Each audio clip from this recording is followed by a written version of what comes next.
Okay, we are live one more time. Good afternoon, good evening, everyone. Thank you so much for joining another live session on our Declassified Caribbean channel.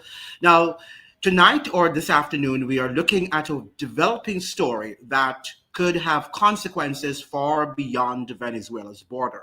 An earthquake has reportedly left more than 160 people dead, thousands displaced, and critical infrastructure damaged. But as we have seen throughout modern history, natural disasters often become more than humanitarian tragedies. They can trigger migration waves, economic restructuring, foreign intervention, and major political changes. The question we will explore tonight is this: when disaster strikes a vulnerable nation, who benefits from the rebuilding process, and what lessons can Venezuela learn from countries that have walked this road before? Before discussing politics, economics, we must acknowledge the human cost. Families have lost loved ones, homes have been destroyed, entire communities are dealing with grief, uncertainty, and displacement. For ordinary Venezuelans, the immediate concerns are simple. Where will they live? How will they access food? Will hospitals continue to function? How will children return to school? These are the questions facing thousands of people right now. Natural disasters expose weaknesses that may have existed long before the event itself. Roads, bridges, power systems, hospitals, and emergency services are all tested at once. Many Caribbean and Latin American nations should watch the situation closely. Venezuela is not an isolated country. It has economic ties, migration links, and political connections throughout the region. Whenever a major disaster strikes a country already facing economic difficulties, migration becomes a part of the discussion. We have seen this repeatedly across the world. When people cannot rebuild quickly, many seek opportunities elsewhere. Neighboring countries begin preparing for possible population movements, such as Trinidad and Tobago, Dominican Republic, among other Caribbean nations, Guyana. Questions emerge: will more Venezuelans leave? Which countries will receive them? Can receiving countries absorb additional migrants during difficult economic times? These are not anti-migrant questions. They are practical questions governments inevitably ask. Now, we move into a subject that receives less media attention. Disasters create enormous financial needs. Governments suddenly require billions of dollars for reconstruction. Housing must be rebuilt, roads repaired, electricity restored, public services expanded. The challenge is that many countries affected by disasters do not have sufficient domestic resources to fund reconstruction on their own. This is where international lenders, financial institutions and organizations, and foreign governments often enter the picture. Support can be essential. The question becomes, under what conditions is that support offered? Many viewers will be familiar with Naomi Klein's concept of the shock doctrine. The argument is that natural disasters are created intentionally. Rather, the argument is that the moments of crisis often create opportunities for major economic and political changes that might otherwise face strong public resistance. People are focused on survival. Governments are desperate for funding. Institutions are weakened. Under those conditions, large-scale reforms can move rapidly. Whether one agrees entirely with Klein's thesis or not, it raises important questions: who designs reconstruction plans, who receives reconstruction contracts, who benefits economically from rebuilding, and who gains influence during moments of national vulnerability. These questions deserve discussion whenever a major disaster occurs. History provides many examples of nations struggling to rebuild after catastrophe. The specifics differ from country to country, but certain patterns often emerge. International financial assistance arrives, private companies seek reconstruction opportunities, Governments face pressure to make rapid decisions. Political debates intensify over sovereignty, debt, and economic policy. The challenge for any nation is rebuilding without losing control over its own future. For Venezuela, this balancing act may become one of the most important political and economic questions in the months ahead. The immediate priority must be humanitarian relief. People need shelter, medical care, food, water, security. But once the emergency phase passes, larger questions will emerge.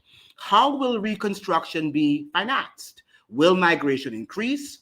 Will outside actors gain greater influence? Will this disaster reshape Venezuela's political and economic trajectory?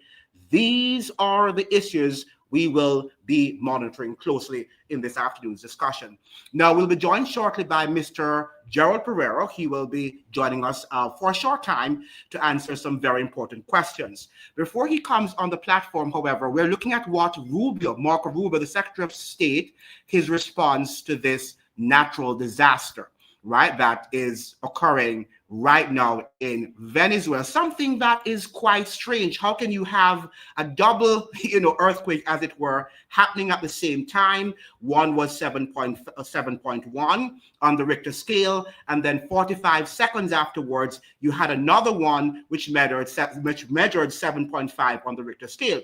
So from my perspective, I think you had an earthquake, right? An earthquake between both of them measuring 14. Because when you think about the magnitude and also the space of time, 45 seconds between each, that was something like it was the end of the world, right? If you were to follow what's going on in Venezuela. But let's look at what Marco Rubio is saying here. So let me share my screen with you and head on to what Marco Rubio, right, the Secretary of State of the United States, is saying. And you can make your own, impressions in terms of how he's responding to this sort of catastrophe in Venezuela. So let me put it up on the screen. Why does it start already? Let me get it up here, and I'm going to share. So let me get it up here now. Put it on the stage. Much of back to the stage.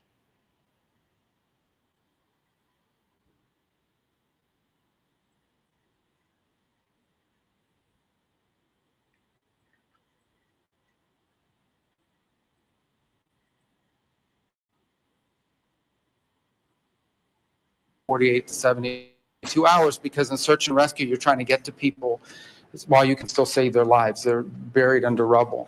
And other countries are responding as well. The Qataris have already offered assistance. We spoke to them earlier today as well. All right, let me rewind El Salvador it, stepped up, and multiple countries around the region, including Chile and others, have reached out to us. Go back to it now. Go up. Wow, why is it not going up? Yeah, go up.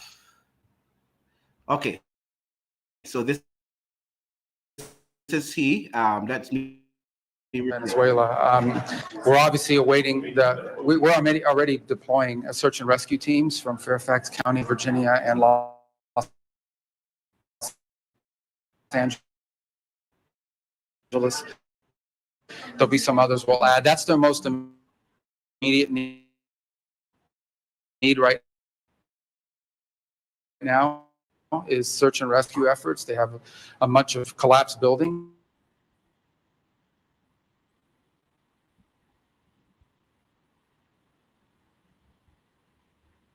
Search and rescue, you're trying to get to people while you can still save their lives. They're buried under rubble.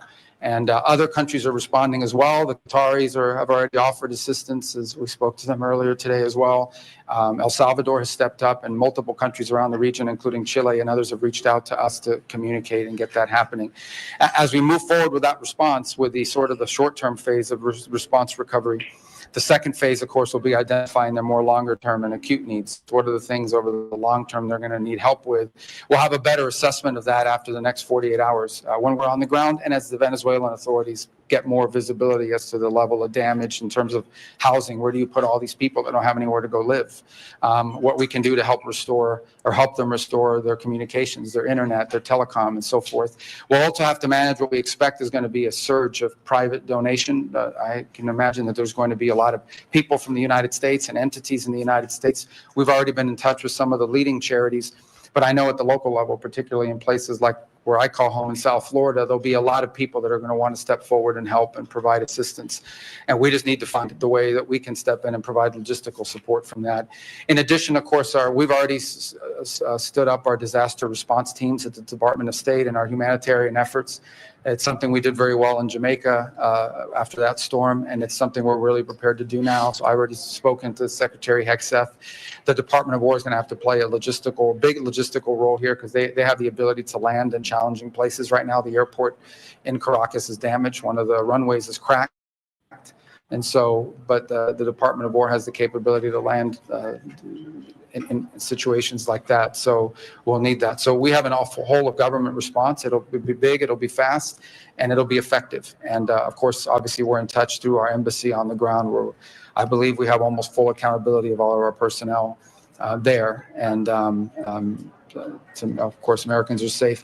The last point is we've also, we know there are American citizens that are inside of Venezuela now. So we've also gone through the normal processes that we set up for them to be able to communicate with us in case they need assistance or help in Venezuela. I had an opportunity to talk earlier this morning. We've listened to Marco Rubio, and we've seen what he's talking about in terms of getting aid for the country, right, for Venezuela. Now, if you notice that he's talking about private aid, right, because he's talking about his own society where he's from, South Florida, and I'm sure where the Cubans are, right, the anti, sort of Fidel Castro, the anti-Venezuelan people are, and they're the new private sector people who are going to move to Venezuela to implement what is known as the shock doctrine. Notice he talked about the Qataris also, right? And we have studied before, I've presented videos before, which I've suggested to you that the Qataris were also involved in the defeat in the kidnapping of Nicolas Maduro, and to have Delcy Rodriguez placed in that position to have replaced him and to upend, as it were, the socialist revolution, the Bolivarian revolution in Venezuela. So we can see that things are being tied and things are connected. I want to show you another video, however, that involved, Jamaica to some extent. Notice he referenced Jamaica, and I want you to understand that all these monies for reconstruction that are being sent to countries are not there to help you. And lots of you are suggesting, where is the money and what has Andrew Holness done with the money? That is not there to help you. It's there to give to their private entities. Sometimes many of the funds do not even get there. That's one of the first things you have to understand. Many of what they say they have donated do not end up in the hands of the government nor the people themselves. And that is what you have to understand. And I still hear the same sort of ignorance coming. What has the government done with the money? The government is not in charge of the money. That is said, okay? They're just there to pretend as if the state functions, but the state does not function. And the longer you wait and you hold on to ignorant statements, it is the more you are going to be deceived when other natural disasters come and you're waiting for assistance and the assistance is not given to you. Okay, so I just want you to understand that. But there's another video I wanted to put up on the screen just to give you a broader perspective of what really is happening, in the Caribbean, and the system that we are actually working with. It's a system that is not designed to help you. You are not a part of the discussion, and that is what you need to understand. But some of you think you're still a part of, so we just have to let you continue until you are fully deceived. All right, so let me put that on the stage. And this, to some extent, involves Jamaica, right? And you really wonder, what does Jamaica have to do with this sort of what is happening? But lots of what we're seeing, in the world now are interconnected.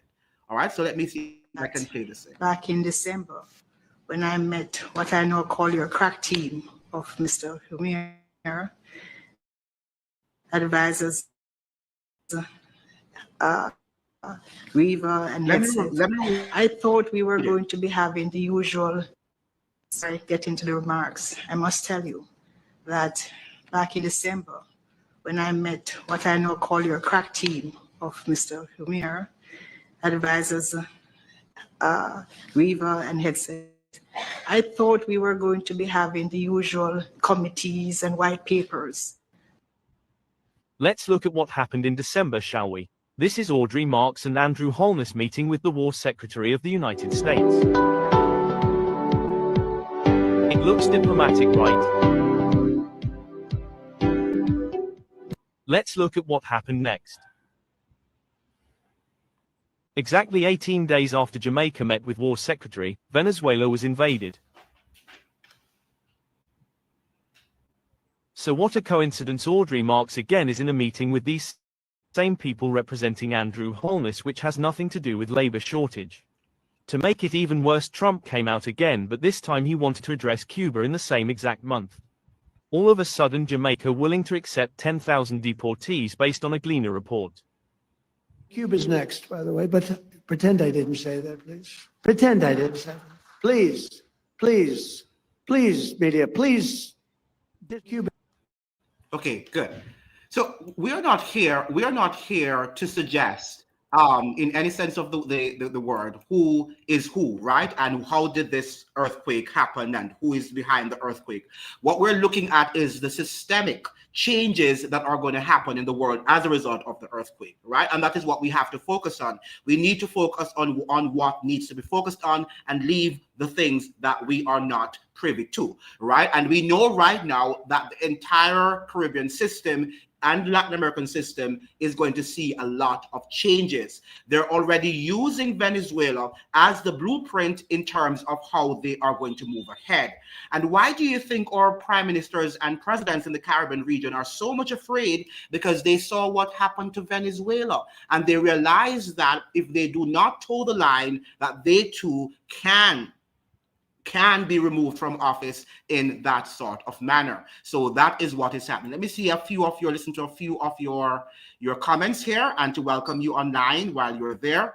And we have Sunflower saying they are repopulating countries, happening big time here in Canada. Last 5 years have been over the top. Yes, okay, there is a wider agenda that we have to look closely to, and we have to examine.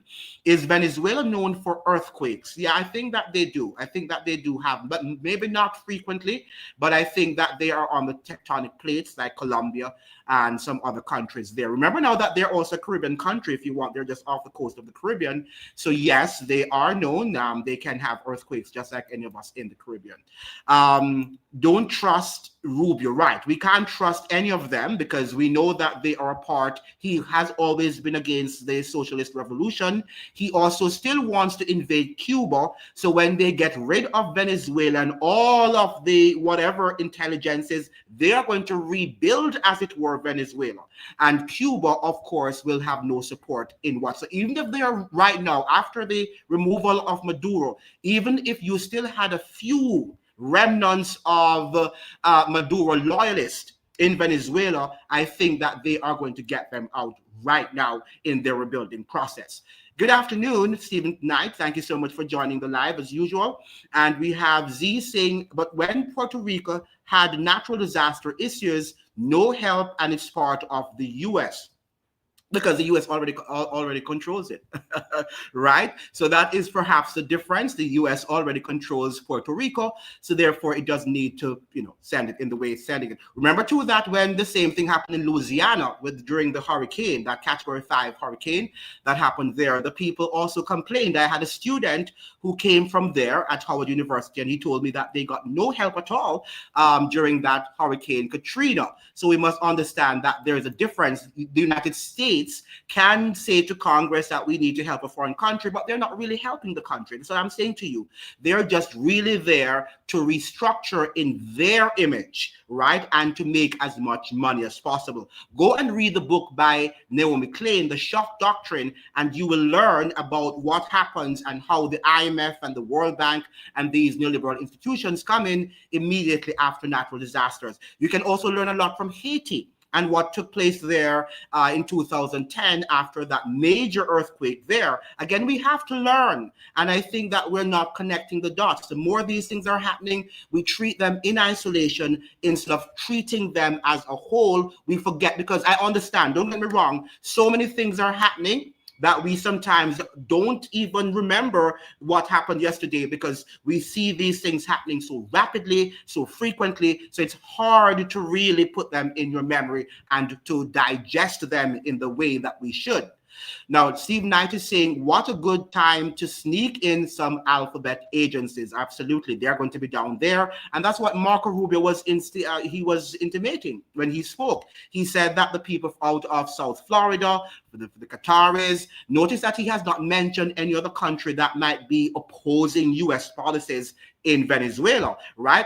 All of the persons that he mentioned are allies of the United States who will exactly do what the United States wants them to do. Now we have Thazi Maccabius, welcome to the live. They may use this disaster as a way to get a deeper footing into Venezuela. Can't trust these people. Not may, they will.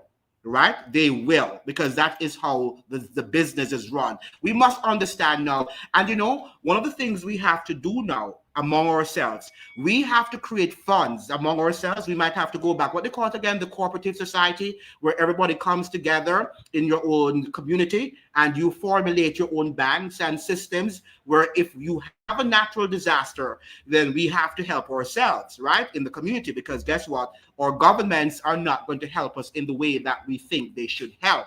Very important that we begin to understand that, because these things are going to happen. Natural disasters do happen, whether they're man-made or they're natural, right? They are going to happen. And when they happen, you're not going to discuss, oh, was it by HARP or was it by US? You're going to be in need, and you're going to think about how are you going to get yourself out of this situation, right? Now, Steve Knight said, never let a disaster go to waste. That exactly so. They're not going to make this disaster go to waste. And Stephen Knight is saying the man is a very bad actor. You know, I think he is a very brilliant speaker. I mean, he's deceptive, but I think that Marco Rubio has turned out to be a brilliant politician, not in the sense of a good one.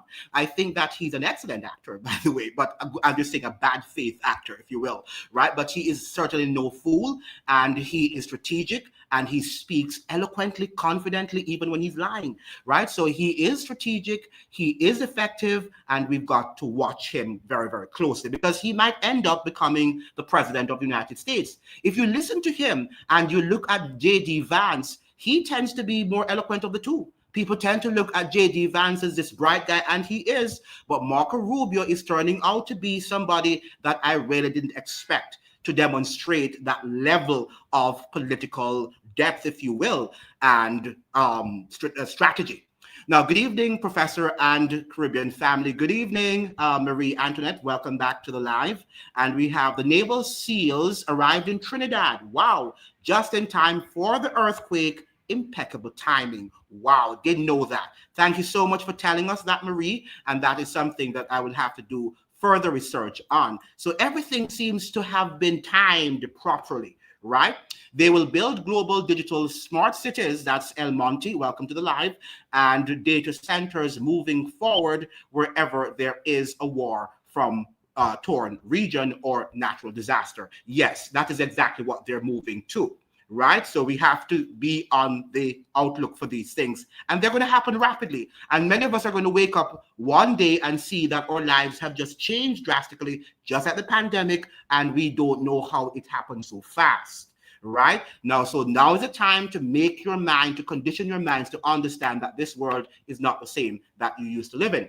Oh, yes, that's a good book. Yes, Naomi Klein, she is a very good, well, at least when she wrote that book, she did something. She went berserk during the pandemic. I don't know where she stood, but I know that the book was very well written. There were 4 earthquakes in 24 hours. Yes, that is something that we should be looking at too. And Mr. Pereira brought it to my attention this morning. 4 earthquakes, 24 hours, Japan, California, Papua New Guinea, and Venezuela. So this is a very, very important information that we should keep in mind as we watch what is transpiring around the world. Remember, Bad Bunny performance at the Grammys, that is Michelle Forrester, welcome to the live, performance at the Grammys when he was climbing the electricity poles in protest of the private energy companies and USA policies in Puerto Rico. Keep in mind the energy crisis. Now, even Bad Bunny, a part of the program, they had him there. The fact that he's at these, what do you call it now, the football, where was he again? And they're promoting him and he's on these grand, what do you call it now, TV stations. They're part of the agenda. Don't think when they invite you to these World Cup and, and these things, they're just inviting you to entertain. They know what they're doing and they're trying to use you as an influencer, right? Lots of the influencers that we see online that they are promoting, you just have to look at who they are and don't believe everything that they tell you, or everything they do. Cuba and blackouts in other countries like Venezuela before the kidnapping and Maduro to look at energy and energy crises in Latin America and the Caribbean. Right. Thanks for the live. That's Michelle. Thank you so much for joining, and make sure you're sharing the live so that we can send out. Mr. Pereira will be joining us very soon. The two back-to-back earthquakes in Venezuela is highly unusual, and that's exactly what I was about to say. I've never in my life, in my 48 years of existence in this world, I've never seen a back-to-back. We know we have earthquake and you can have aftershocks. So you can have several aftershocks, but I've never seen where you have like a foreshock, 7.1, and then another one higher than the earthquake itself. So, well, both of them are earthquakes. They were like you have a foreshock, right? And you had an aftershock. Well, that's what they're saying. So it was a double earthquake in one, which is very unnatural, unusual. But, that's what they tell us. And that is what we have to accept. And whether or not, as we're saying, it's natural or it's man-made, that's not what we should dwell on. We should dwell on what is going to happen and the system, how the system is going to treat it, and the changes that we're going to see in the Caribbean and Latin American region. That is very important to understand. Trinidad and Tobago, Dominican Republic, and other Caribbean nations, Guyana, should expect a whole lot of migrants flowing into these countries because of what has happened, right? And we know that, as I read to you yesterday, Trump does not want any more immigrants. He doesn't want any more migrants, no more what you call them now, asylum seekers and refugees. So the Caribbean, and that is why perhaps that they were hastening this thing of the third country, and all these prime ministers don't want to debate it in Parliament because perhaps they knew what was ahead, what lied ahead, and what they want to do now is to ensure, right, that these migrants are directed back to the Caribbean or other places and to Africa, to other parts of the world, and not to the United States of America, right? Because as we read in the National Strategy document, the U.S. is saying that they do not want any more, refugees and asylum seekers. Now, there's an article here, guys, they call the Donroe Doctrine and the Naked Imperialism of the Venezuelan Intervention. Let me see if I could put that up on the screen and share some insights with you, because we have to educate ourselves. And I realize that there's just too much ignorance here in the Caribbean, and we want to be able to enlighten our fellow members so that we can be able to respond to these things in a much more intelligent way than we are doing. I'm hearing too many things and reactions to things. Oh, Andrew Holness needs to do this, when we know that Andrew Holness does not control the system at all, right? And I'm not here supporting Andrew Holness, far from it. So we have here the U.S. So we see here the Donroe Doctrine and the naked imperialism of Venezuelan intervention. This is what this guy is saying from Progressive. He has this Progressive newspaper. The U.S. military attack in Venezuela reflects a transactional and coercive imperial strategy aimed at seizing strategic resources and restructuring hemispheric supply chains under the Donroe Doctrine. And this is a very important point he's raising here. The attack on Venezuela represents the culmination of a deliberate strategy prefigured during the Trump presidency to explicitly pursue resource control and geoeconomic dominance.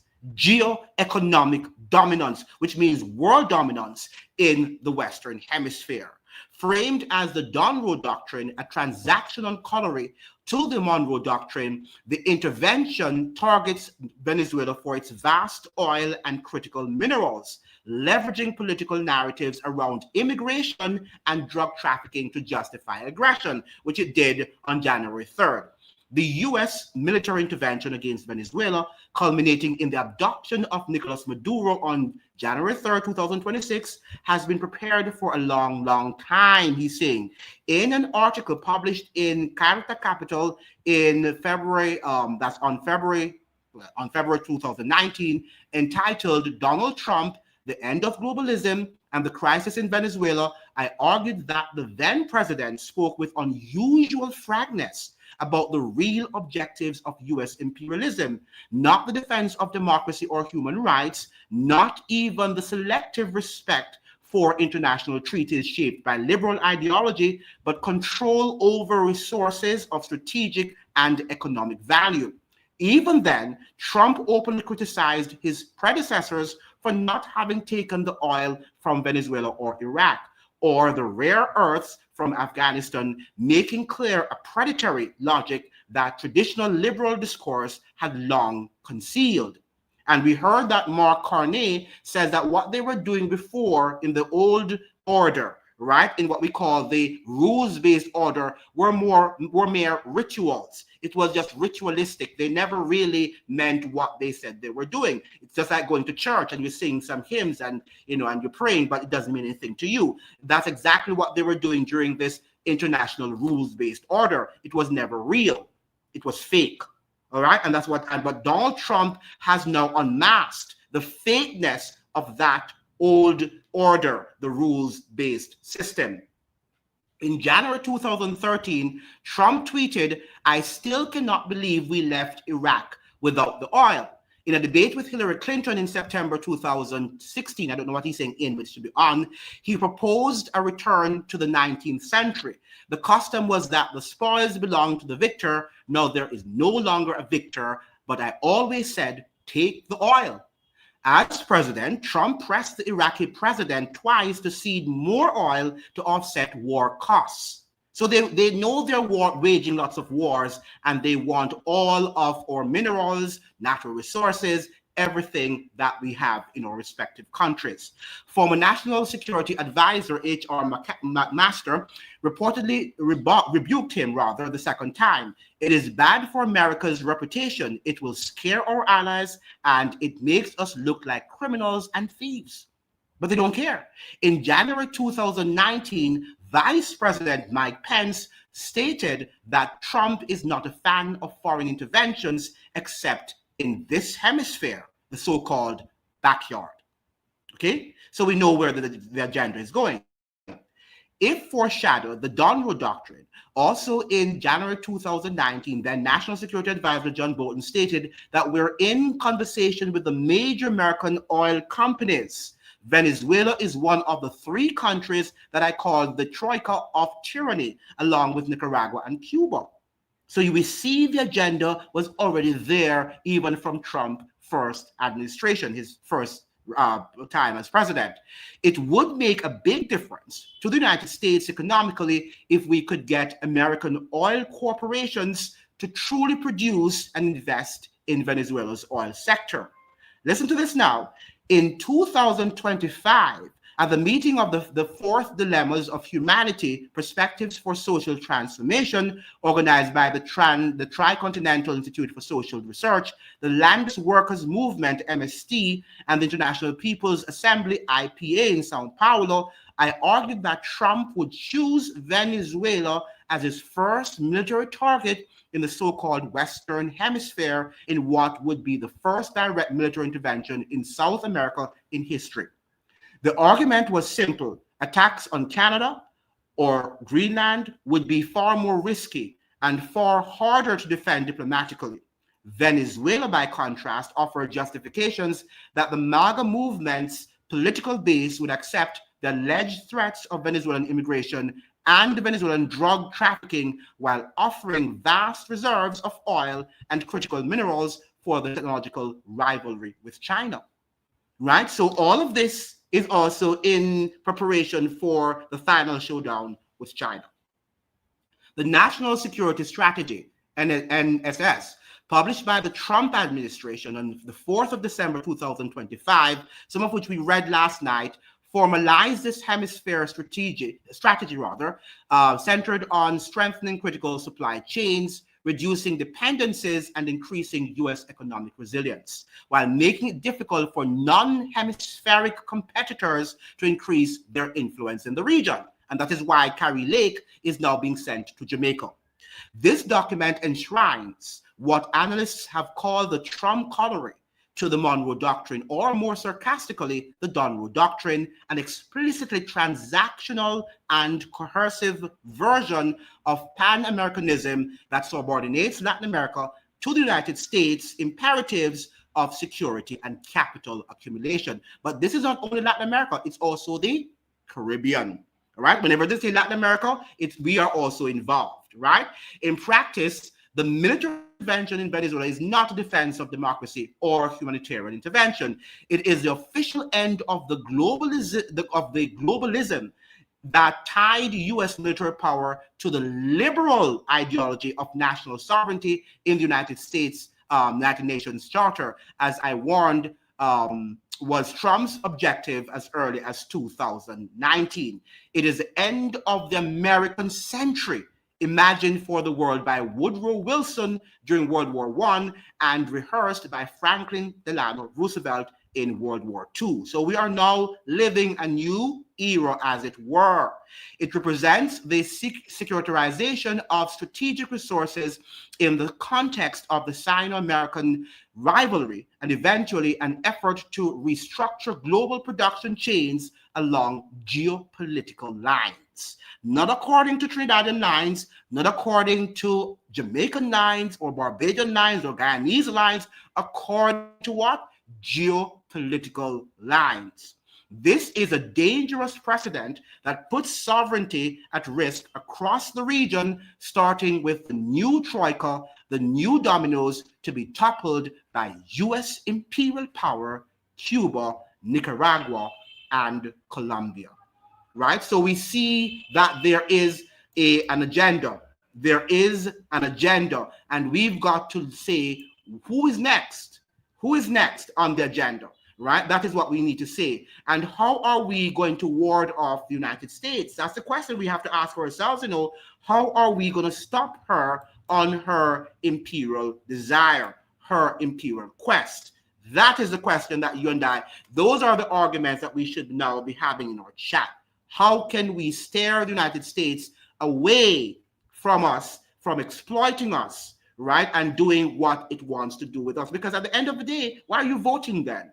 Why are you voting for Miss Kamala Persa-Bissessor or Andrew Holness or whomever you put in office? Why are you voting? Right? Because they don't rule, they don't really run the show, right? The US runs the show. And I've been saying that to you forever, but you're still in your domestic politics and you're in what is happening in the parliament and what they're doing, and they're behaving like the boys and girls, and you don't know that these are distractions and circus to distract you away from what is happening in the geopolitical realm. But our world now, when you're talking about your politics, your domestic politics, you've got to look at what is happening geopolitically. And that's the purpose of this channel. But you're still distracted because you're entertained more by what you're seeing happening in that domestic economy. We're having Mr. Pereira will be joining us in the next minute or so, or 2 minutes. So please stay tuned for that.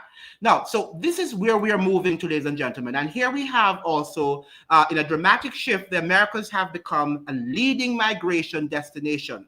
Right? So we have, they're telling us that too many people are moving from Latin America and the Caribbean, and they have to stop it, at least to the United States. The United States doesn't want to have more Caribbean and Latin American people living there or trying to find or seeking refugee status there. So since 2010, they're telling us no single region has experienced a greater relative increase in international migration than Latin America and the Caribbean. The number of migrants living in the region nearly doubled from 8.3 million in 2010 to 16.3 million in 2022, a dramatic shift driven by a series of displacement crises, free movement arrangements, and former immigrants returning with foreign-born children and spouses, among other trends. All right, so let me see if Mr. Pereira is in the studios. Not yet. Yeah, he's here. Let Mr. Pereira come on now. Yeah. Put Mr. Pereira on the platform, and we can have a dialogue with Mr. Pereira. Is it on yet? You'll be coming up soon, Mr. Pereira. It takes a little time. Is it gone yet? Oh, remove. It's there. Okay, I'm going to add you again.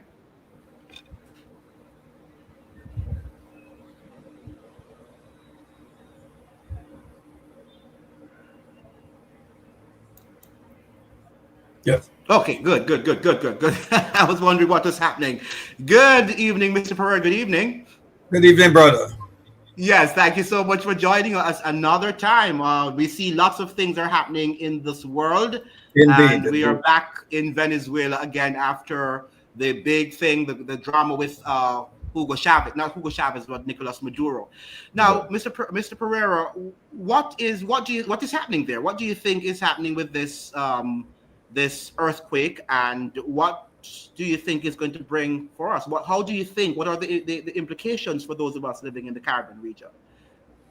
Well, before I address that, I want to pick up on something you said in your closing remarks. You said that, in the Caribbean, we tend to focus on what is happening in the parliament, this minister doing this, and all these, trivialities and so, and we are not focusing on issues that are existential. You can look at existential threat to humanity. We're not paying attention to those things, and it is sad, but we have the same thing in Guyana. You have the politicians rowing with each other. Yes. Right? And the things that they are addressing are petty things, and you want to know where are these people living when you look at what is happening globally. So I want to congratulate you on that, on drawing people's attention to that. It's very, very important. Now, on the issue of the earthquake, yes, you had quite a few earthquakes between yesterday and today. Yes. Almost, yeah. There are two magazines that are published in Australia. They came out somewhere in the early 80s. One is by the name of Nexus, and the other one is New Dawn. I contributed to New Dawn before on Libya.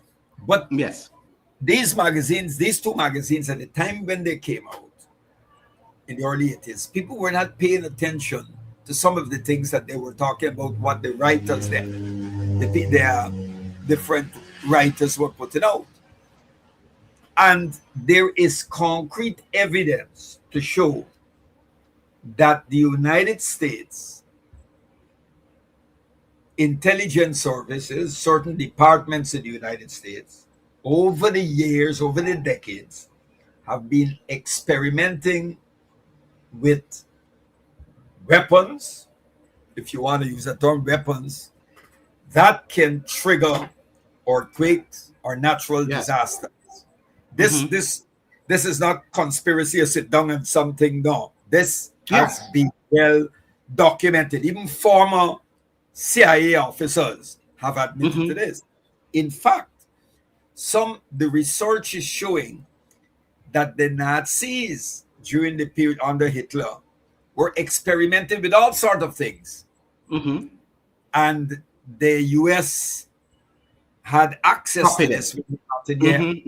People even believe that the Russians also picked up, because both of them raced in Berlin, that.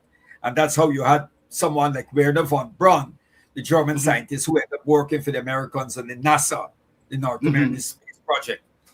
But what we are dealing with, and people need to understand, we are dealing, and I am not I look at history not purely from any secular perspective. I look at history much as I look at history and how we look at history moving on, unfurling, evolving. We have to understand that there are forces beyond us that are involved in a battle at a higher level that we cannot see, but we are part of this. Okay? There are supernatural forces, and I think this is mentioned in the entire Eastern esoteric tradition, as well as in the Quran, in the Bible, in the Ethiopian original scriptures. All of these things are mentioned. What I'm saying this is, we are dealing with wicked forces, very wicked forces. And Elijah Muhammad said something, but people were laughing at him, the founder of the nation of Islam, when he spoke about Yaqub and the white man being a devil. And you have to understand the context. So what I'm seeing is this.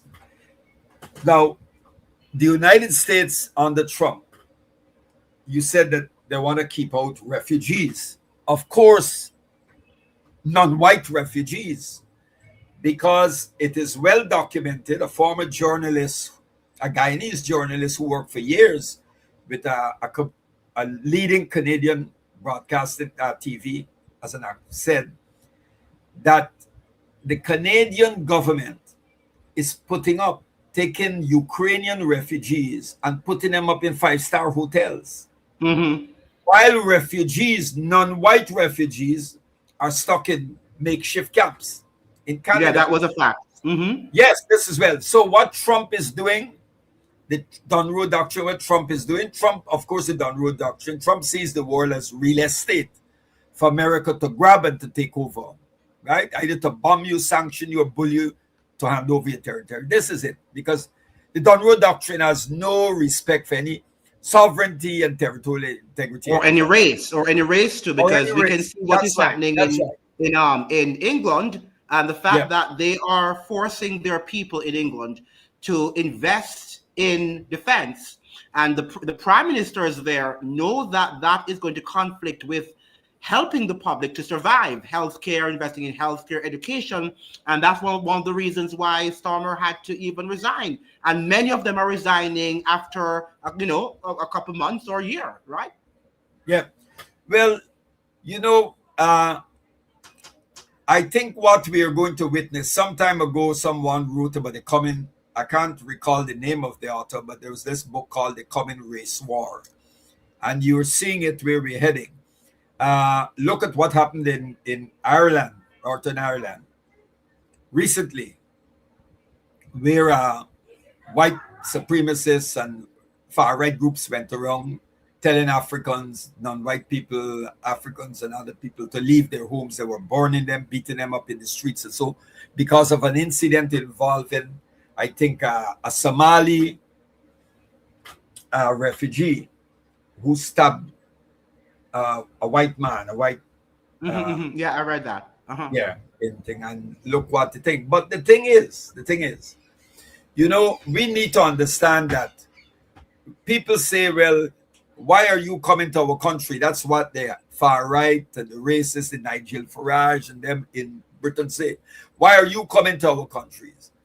But when I was in London, I used to say to them, we are here because you came there and disrupted our way of life. You arrested our development. So we are following the people. We are following the trail. The wealth is leaving our countries and going somewhere. So we are following it. Yes. But that's right. Because the whole thing about the periphery and the core, on equal trade, on equal development. And the way the Western countries have been able to plunder the global South and continue to do so. And the thing is, when you say this to the far right elements, every time the global South, there is a progressive leader arises, whether it's an Nkrumah or a Lumumba before him, or a Samora Machel, or anybody like, Thomas Sankara or Muammar Gaddafi, the Western countries killed our leaders. They killed these leaders, and they allow stooges. They facilitate the longevity of the stooges to stay in power for years. We've seen it. Look at Omar Bongo. Omar Bongo died at what age? Today you have in Cameroon Paul Biya. Paul Biya is almost in his 90s, I think. Then you have some other leaders who have been around. And then we have Nicolas Maduro. We want to remain, for the interest of time, we want to remain in Venezuela right now, because we can see that Maduro was also taken, and because the United States did not agree with his policies. So but I'll just give an example, because these people have a pattern and we need to read it. Right. How prepared do you believe Venezuela was to respond to a disaster of this magnitude? Do you think they were prepared, or do you think, because I don't think they were well prepared. I don't think they were well prepared, because after years of sanction and damage to the economy, as you pointed out when you were doing your introduction, that you will always find your structure, your physical infrastructure, and so right. If they're not, you have to keep repairing and maintaining bridges and buildings and all of that. And if you allow them to deteriorate, and then you have a natural disaster like an earthquake, they're going to collapse quickly. It happened in a number of countries, and that's what you're witnessing in Venezuela. Yes, a lot of buildings, and they figure that. Their figures that, I don't know if it's an exaggerated amount, they're talking about one release, the opposition say maybe 10,000 people could be dead. So you're right. But the United States, you sanction a country, you squeeze them. And I want to say this, had it not been for the invasion, what they did, the United States went into Nicaragua and kidnapped President Maduro and his wife. And the strangulation of Cuba, you could bet that the first to arrive in Venezuela to provide help would have been the Cuban Medical Brigade. Correct. You are correct. You are correct. You are correct. And they would have been there. And vice versa, if the United States wanted, if Nicolas Maduro had not left Venezuela, and the United States was after, which it is after Cuba, as you know, then Venezuelans would have also helped, to defend the territory of Cuba. So what we're seeing, Mr. Pereira, and you're right, that they're weakening allies so that they would not be able to stand up to the empire. You see, we need to understand two things, because you're talking about the shock doctrine, which was made popular, the concept by Naomi Klein, the journalist. First of all, imperialism does not do anything that is beneficial to humanity. We need to understand that. Correct. We need to understand that. Correct. Good. And capitalism is all about profit. It's all about profit, the accumulation of wealth. It's about taking things that we call social goods, such as education, healthcare, and all of these things, and reducing them to commodities to be bought and sold and regulated by market forces. So as you listen to Rubio, they're going to send in all of these private, or somebody said the alphabet. Right. Oh, yes. They're going to go in there. That's what they do. You remember the shock. You remember when they had, I think, Hurricane Katrina, 2005. Yes. Just after that flooding and that disaster, the response on the Bush was slow because so many things had been were not functioning. And then you had, after Katrina, they started the rapid privatization even of the school system, the education system, and public housing, billions. They did it too. They did it in the so-called shock and awe, when they destroyed Iraq and then turned around and bring in their own contractors to rebuild the country. And And Haiti, that's right. Yes, and Haiti, because Haiti so war 2010, is the business. earthquake. War is Yes. business. War Yeah, is it's a business, You right? It's a destroy, business. you destroy a country, and then you tell the puppet government that you will have to take this, and that's how Halliburton ended up in Iraq. The very come to reconstruction and so, and you're going to see the same thing now in Venezuela. Venezuela. That's what they do. Yes. Which countries in the region are most likely to feel the impact of migration increases as a result of the earthquake? Guyana, I think you're going to feel. I don't know much about the happening in Colombia, but Guyana, it's going to affect us because Guyana is a huge country. We're a big country. Our borders are very porous. You know, there are parts of Guyana, people you can come into Guyana and hide out in certain areas for years and no one will pick you up, you know, because of the size. And we have less than, we don't have 1 million people yet. We have maybe about, I think we may be somewhere around 800,000 if so much. I doubt that because we also have a migration, but we have a lot of Venezuelans here. And you're going to. What about Trinidad? Trinidad also is another neighboring country. And Trinidad and Colombia. The Dominican Republic. The Dominican Republic is also another country, and it speaks Spanish. So I'm sure many of them would also prefer to come here. Yes, that's right. Yes, but you know, what happened recently in Colombia is the way the U.S. interfered in the elections. Yes, and we're able to, they determine the outcome with the approach from president being in office now. But the left-wing candidate and their supporters, they've been out in the streets protesting because they're saying it has been rigged. And before the elections, before where people went out to vote, Trump and Rubio threatened their electorate, threatened their voters in the people of Colombia, telling them that the way they should vote or else. You know, so when you take that and you look at what's happening in Colombia, if they could do that to Colombia, and then you look at these little these little modernized plantations that we call countries like Trinidad and Antigua, Jamaica, and Guyana. They don't have to threaten. We just automatically fall in place. We fall in place. So there's no need to threaten Ali or threaten Holness.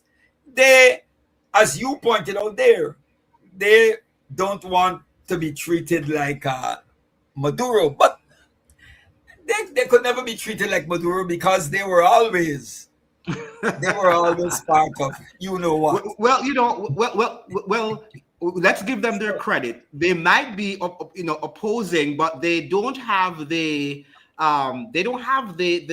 spirit, that sort of testicular fortitude to stand up to the United States. But in their hearts, maybe they do not agree with some of the policies, but they're just not courageous enough, like Maduro, to say that we are not going to allow the United States, and like a Michael Manley to say that we are not for sale, as far as they're concerned. But how do you think, Mr. Pereira, do you think there's a coincidence between the third country nationals that we're now finding out, and a big drama in Jamaica and other countries, with what we're seeing now? Because the United States is suggesting that they don't want all of these refugees and asylum seekers in their country anymore. So right now, it's time that we're going to see lots of these Venezuelans flowing to Jamaica, flowing to the DR, Antigua and Barbuda, and all of these other countries that have signed off on the agreement with the Trump administration. Well, I think we have to be extremely careful. I was told that Guyana quietly signed on, so we can. That's what I heard too. Yes, them coming, and there's no accountability here. People are kept in the dark. So only people like us who go out and find. But the thing is this: there I read of cases where there people who migrated to the United States many moons ago and who served in the armed forces and got married there and everything, and the ICE picked them up. ICE picked them up and had them in detention camp. So, yeah, you had people who, I mean, take for example, let me give you an example, because they're saying one of the colossal lies is that these people are violent criminals and all that. I'm not saying that there are not many who are not violent criminals, but imagine someone got into a fight or something with the wife. The wife is an American. He's born in the United States. He naturalized, became American citizen. Serve a sentence, like, I don't know, petty thing or driver's. And then after serving your sentence, you're deported to your country. We have people who are sent back here for things that petty crimes. They're sent back. Right. The last time, they have no connection here when they come because they left Guyana when they were 10 years of age. And no one is here. They don't know anyone. But these are not deportees, you know. They are not deportees. Yesterday, the Gleaner, they're refugees. They are asylum seekers. The Gleaner was very clear on that yesterday. The Gleaner is a mainstream paper that these people are coming are not third country nationals or deportees, rather, as they're telling us. That's right. They are what I'm saying asylum seekers, refugees. That's right. They started this cruel thing with sending home the deportees. And now you're sending people. Imagine sending someone who originally is from, I think, for example, Ecuador. And then you're not sending them back to Ecuador. They end up in the Democratic Republic of Congo. Correct. This is what they're doing. Yes. So what is going to happen is this. Take, for example, governments, I can't speak for maybe Trinidad or Jamaica, but I know the situation in Guyana over the years, the way that different governments have utilized what you call lumpen, Frantz Fanon referred to as the lumpen elements, right? To use them against anti-government activists. Good. So if you send back, let's take, for example, if you send 100 Salvadorans to Guyana, I can see the government of Guyana, right, establishing some relation with them and finding work for them and keeping them as a reserve force to be used against the opponents of the government. I can see that. Yes. Well, what I'm seeing, Mr. Pereira, is the fact that in the future, those of us who are dissidents and we speak against the government can send us to a third country, because what they're suggesting is that we have no legal representation. They only come to your door or wherever you are and tell you that you have applied to wherever, right? Yes. And you just have to go, right? That's right. Because as you pointed out, what they're doing, what we're witnessing, their anti-imperialist activity is being criminalized. If you speak out against Israel, the genocide that is taking place in Gaza and Lebanon, if you condemn what's happening in Haiti, the Democratic Republic of Congo, or anywhere where you are going to find yourself in serious trouble. Yes. And our citizens are not understanding. I think that the Caribbean people are so dense that we're not understanding what really is going on. I think they think that is just some, Trump is lying or this person is lying and the drama. And we are not looking at the meat, the substance of what they're doing. And this sort of fascistic, cultic, policy that they're actually implementing. That's right, fascistic, correct. I mean, correct. I mean, Andrew, could you believe? Listen to Trump.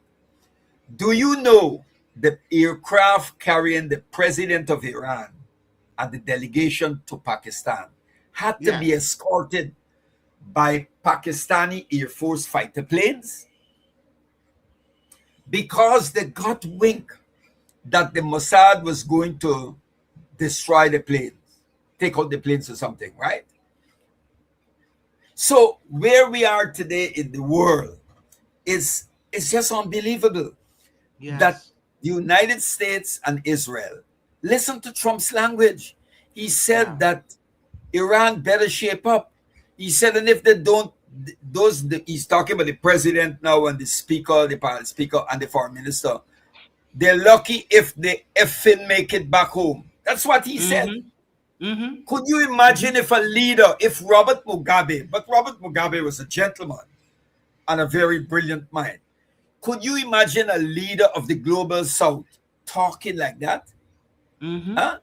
Or don't even bother the global south. If Putin had spoken like that, using the F word, telling you that we will kill you.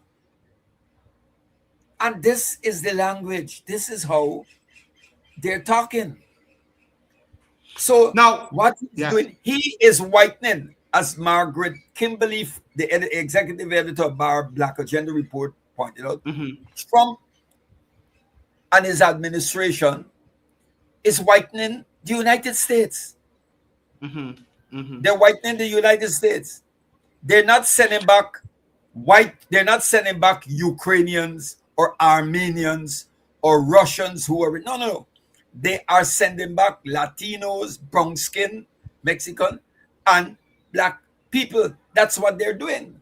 And I just want to highlight though that some of the Latinos are actually what people would call whites, because the United States have a tendency of putting people into boxes and say this person is but you have people who are also going to be deported who are white. And the MAGA group in the United States, these so-called MAGA people, many of them are opposed to what Trump is doing right now, because they're realizing that these wars are costing a lot of money. They're suffering, and Trump is not showing any sort of sympathy to their plight. So what we're seeing now, and that is what W. Du Bois was saying, that the working classes of the world, and I would say the middle classes of the world, we need to unite and against any sort of we need to come together against these people, against these elite people, against these fascists, and begin to work together against what they're doing, because without uniting, we're going to lose the war. I agree. You're right. But get back to what you pointed out earlier. When you made mention of people establishing cooperatives and all of that, right? I think the point where you were trying to establish was that people have to realize that power resides with them. And you have to take it back. Now, I will tell you, I would not. Let's say tomorrow you have an election in Guyana, and we in the OVP, we are aware that let's say just on this scenario, that we can win the election. And we win the election tomorrow. Now we can enter office, we can be in office, but then the test will come to demonstrate if we really have power. Because being in office and having power are two different things. So I don't believe that you should go contest an election and you win the election, and then you have the empire breathing down on you. Good, because you're not just going into office to manage the system. You want to transform it. You want to empower the people. You want to involve the people in the decision-making process, right? Right down to the least common denominator. That's what you want to do. CLR James mentioned popular assemblies of the people. We have to step outside of this box, this Westminster nonsense that has not worked for us in the Caribbean or in Africa, wherever it was imposed. Let us Yes. revisit indigenous forms of democracy. Mm-hmm. Let us, Mm-hmm. James argued for it. Let us create, let the people themselves decide. And let the people can show, the people can take back power. Because we can make the streets ungovernable. You look Now, what is happening. Look what's yeah. happening in Bolivia. Yes. Look how long it's Yes. going on. The country is paralyzed. Now he's appealing to Trump. He actually appealed to Trump to send in troops. Mm-hmm. Mm-hmm. Now let's look at Haiti. Haiti had an earthquake, a massive earthquake in 2010, and That's right. billions of dollars, as you are aware, Mr. Perrer, was sent to To the Haiti. Clintons We and have all all that, of yeah. these, what do you call them, philanthropic societies or Yeah. organizations that All went these there, and NGOs. right, and the NGOs, right, the NGOs, and they have not really done anything to Nothing. help Haiti. Are there lessons Venezuela can learn from Haiti's post-earthquake experience? Of course. Of course. Look at what happened. I mean, if you talk with Haitian activists, people on the ground and who know the country and outside, all that money that was raised, all those concerts, the Clinton Foundation, all that, people, they no one knows where all that money went. Mm-hmm.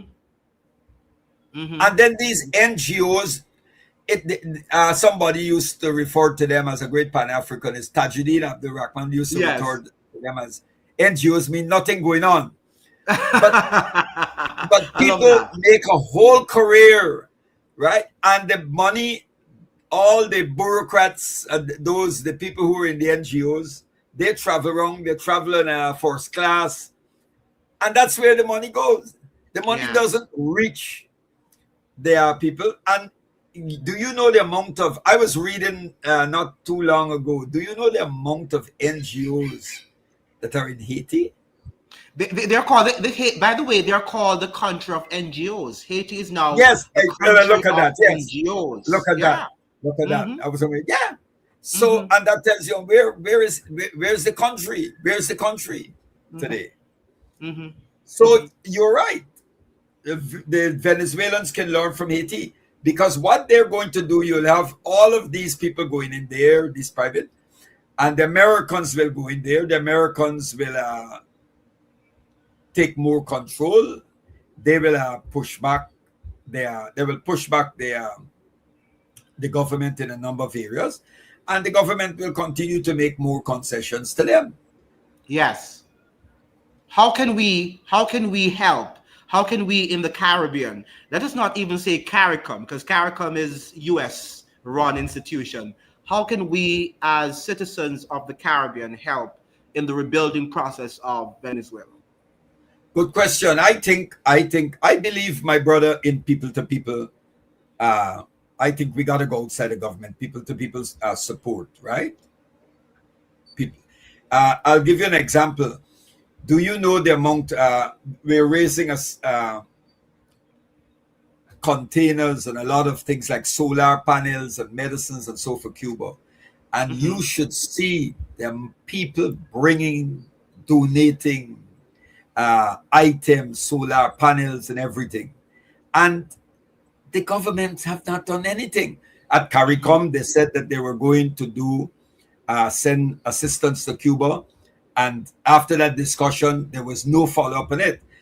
President Ali said Guyana will do what it could do in relation to Venezuela. That is all he said. But Mia Motley came out and said, we're all part of a Caribbean people. We're part and we have to help, stand with each other. Mia Motley was good.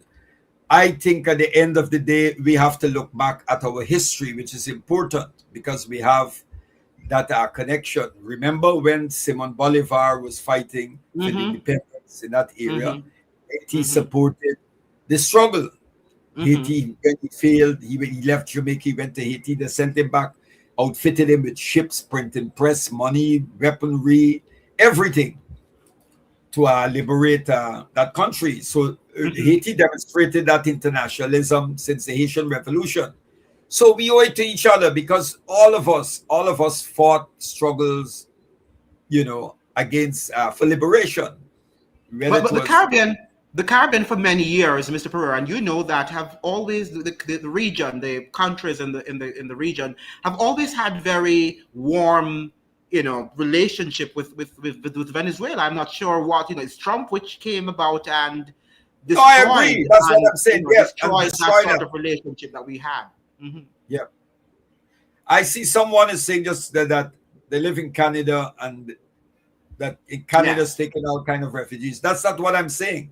I'm saying that Yes. this person resided in Canada for a long time, for a very long Mhm. time, was a journalist, well-established journalist, worked for the Canadian, and all he was saying that he was not saying that they're not accepting refugees.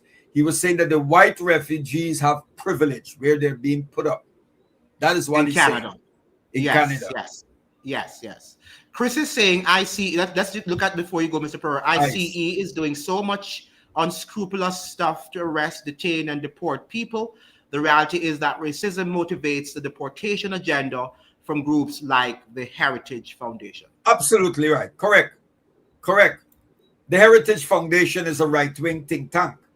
It is Yes. it is racist. It is known. It has been around. We can name a few of them. Yes. And Chris is And also this saying is true. Go ICE ahead. is deporting people with legal work permits, yes, and using immigration courts and immigration offices to trap immigrants to arrest them. That is true. That is true. Even Black Alliance for Peace, African groups, they are, what is it? They are constitutional. There's a group called the Constitutional. I can't remember the name in the United States. It's a civil rights group. They have documented that, well documented in their reports. I get it coming in almost every day. Yes. Chris is saying ICE is deporting people with legal work permits and using immigration courts and immigration offices to trap immigrants, to arrest them, and that's frightening, and to deport them. Go ahead, Mr. Pereira. I can't recall his name right away. He was the head a couple of months ago. He was the head of ICE. Carries a name from a Spanish name, Spanish name. I can't recall. But I think I know who you're talking. Yes. Yeah. I saw a video clip of he was leading 24 ICE agents, and they were walking through a mall, and they passed two elderly white women sitting at the table who were having tea or coffee, and he said to them, we're protecting you, and they were saying thank you. He were telling these two white women that we are protecting you from the invading hordes. That is what he was telling them, and they were thanking him. It was so racist. It was crystal clear. Yes, because one of the things that they're doing, Mr. Pereira, is to create while they are, well, I don't want to be very cold and whatever, but while they are dividing us, while they are exploiting us, they want to disunite us. So what they're doing at the same time, while they don't like that ordinary white person in the United States too, because they don't. Right? Trump does not like the ordinary white person in America. Let's be clear on that. But what they want to do and what they're doing, which is effective, if they can create rift among the races and different ethnicities and all of that stuff, they divide us, that's the whole way that they're going to be able to conquer us. And that's what they're doing in the United States. So they're stoking race war, while at the same time, when you look at the top, they don't care at all about any American citizen. All of this trying to protect the American land and protect Americans. Americans are waking up now, some of them, to realize that Trump and all these, Obamas and these people don't care a hoot about them, whether they're black. And I'm glad you mentioned Obama. Because he is what you can refer to as a hypocrite. That is what he is. And I'm glad you mentioned him. Because I mean, I hear Obama hitting at Trump, but look at what under Obama's administration, the amount of Africans, black people that were deported. Correct. He was a drone president. He used drones too. He overthrew destroyed the most prosperous country in Africa, the Libyan Jamahiriya, right? Went along with the lies of Hillary Clinton and Nicolas Sarkozy. If you want to do a live, by the way, tomorrow, that's a live, that's a topic I'm dealing with tomorrow. If you want to jump on the live, I was going to make it into a pre-recorded video, but if you have time and you want to tell me the time to come and compare Trump to Obama, because this article, I'm going to send it to you, Mr. Pereira. This guy wrote a beautiful article today about the fact that we're looking, you know, that the other day that Obama, he built his presidential library. And all of this fanfare about him and what he has done, and it looked like he was this great president when he was not. And as the guy was suggesting, he created a lot of bad things for Americans, just like Trump. Different people. Of course, he was more intellectual, more warmer, had a warmer face than Trump has. But he is essentially, they're not different. The policies are essentially the same. Yeah. Well, and then he just launched this foundation, and you had Stevie Wonder singing. I like Stevie Wonder music. I love Stevie Wonder's just a singer. He's a musician. Correct. That's all. Stevie Wonder is not a Muhammad Ali. He's not a Nina Simone or a James Baldwin. You know, and those people. So, what do you expect? And they just make all this thing about Obama, but of course, you know, that's if Obama's the friendly face of fascism, and Trump is the naked face. And his wife. When I tell you how good she is, I had to stop listening to her. She is just a great communicator, and when she stood up there to make her speech, I was like enamored. I'm like, am I really believing what you're saying? But and she can captivate you that way. I want to think sometimes that she's better than Obama. When she stands up to speak and to give that speech, I mean, it was just excellent. 10 out of 10, you know? Yes. That is the way how they deceive us. Trump just gave an anti-ICE protester, 30 years in jail for handing out magazines just because he was close to protest where someone was shooting at ICE agents. I saw that. I saw it. Yes.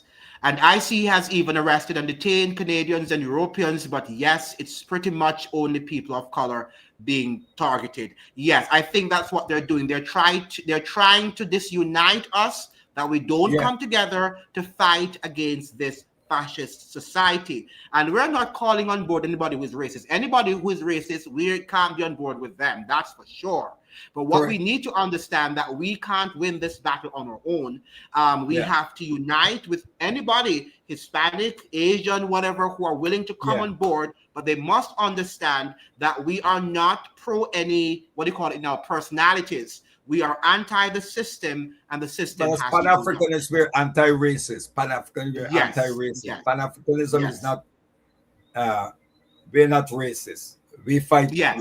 We're not, I am not opposed or hate people because of their ethnicity. I don't hate white people or dislike white people. I hate white supremacy. Yes. Chris is saying all that money to Haiti was overseen by the Clinton Foundation, right? And they were there too. But we know them. We know the fraudulent people they are. That's Hillary and Bill. Don't we, Mr. Pereira? Yes, agree. Yes. Stephen Knight is saying, I believe in the. You can tell me when you have to go. I know, Mr. Pereira, you're not here for that. No, that's okay. I can spend some more time. Yes. You let me know when you have to go. I believe in the late 90s or early 2000s, Pat Buchanan wrote a book about the depopulation of the white society, but no one paid attention because no one would read. Could you address that, Mr. Pereira? Yes, I know. I have a copy of that book. I'll tell you the name just now. Yes. I'll get it and show you. I'll pick it up in a few minutes. When you comment, I'll just slip out and pull it off. But yes. He did. Pat Buchanan dealt with it. And what Buchanan was saying is, look, he's what you call what they call a paleo conservative, right? He's conservative. He was saying that, look, America needs to keep out of wars. Stop meddling in other people's business. Okay? And well, a lot of his ideas, Trump and some of them stole some of his ideas from me because he'd been around a long time long before Trump. But he was saying that, America has to keep jobs at home instead of exporting, carrying it down in the Yucatan Peninsula to Mexico or to Indonesia or the Philippines and in all of these places. And one of the points that he made, which was very important, was that Buchanan drew a line between what he called free enterprise and monopoly capitalism. Yes. He was saying that free enterprise is not the same as capitalism. And we've argued that because he's saying that if you look at it, that monopoly capitalism destroys medium and small size businesses. We've seen what has happened to the neighborhood shop, right? That has been destroyed by the mega malls and all of that. Okay? We've seen that. The small baker that you could have gone round the corner to, I grew up in a Guyana where we had some finger-licking chicken. You just go around the corner, you buy it. It was prepared. And it was served in cardboard boxes and so tidy. We don't have that now. We have the fast food. We have Kentucky and all of these, So that little neighborhood business that used to have fried chicken is gone. And that is the type of what he was talking about. He's saying that small businesses, the craftsmen, the craft guild, the guild, they've been destroyed. But the farmers, these farmers have been taken. Bill Gates and those people who are in other areas of in IT technology and so, they're buying up huge swaths of land, tracts of land, to get into it. Not organic agriculture, but you know what type. So People like please like the live and share it. But he also was saying he also said that he said that America is not a nation as such as a cosmopolitan entity. And if you bring people from all over, all these various ethnic groups, and just drop them in one place to compete for resources, you're going to have problems. Without law, and that is the whole point, that the United States is no longer a country of law and order. Well, yes, without law, just like in our countries now, we have chaos. In the United States, what we have is chaos. But if they were to uphold the laws, the Constitution as it's written, they could have, it won't be perfect, right? Because once you have human beings, they're going to have imperfections and disorder, whatever. But if you try to enforce it as much as possible, they could live together. But what they're trying to do now, they are deliberately trying to create divisions amongst us, which is going to create another race war, as you're saying. It's definitely going to go create another race war. Yeah. Well, of course, I believe that is coming. I believe there's going to be a second American Civil War. I do believe that. Yes. I do believe that. And it's engineered by them. And many people think a civil war is something that is going to, just like what happened during slavery, is going to free them. No, it's going to be a romanticized. But the civil war is coming is going to be engineered by the ruling elites. Go ahead, Mr. Pereira. Because the contradictions are there, and then contradictions reach a point where they become so antagonistic, and then you get a clash, and this boom, it happens. It is there, and then you reach that point where it explodes. Now, the person saying Obama can't be a hypocrite if he stayed true to his agenda, but told you what you wanted to hear. They all said, he didn't tell me what I wanted to hear. I knew from day one, when Obama people were celebrating, well, you have a black president. Good. But we knew that the White House will always remain the White House. You're reading me, right?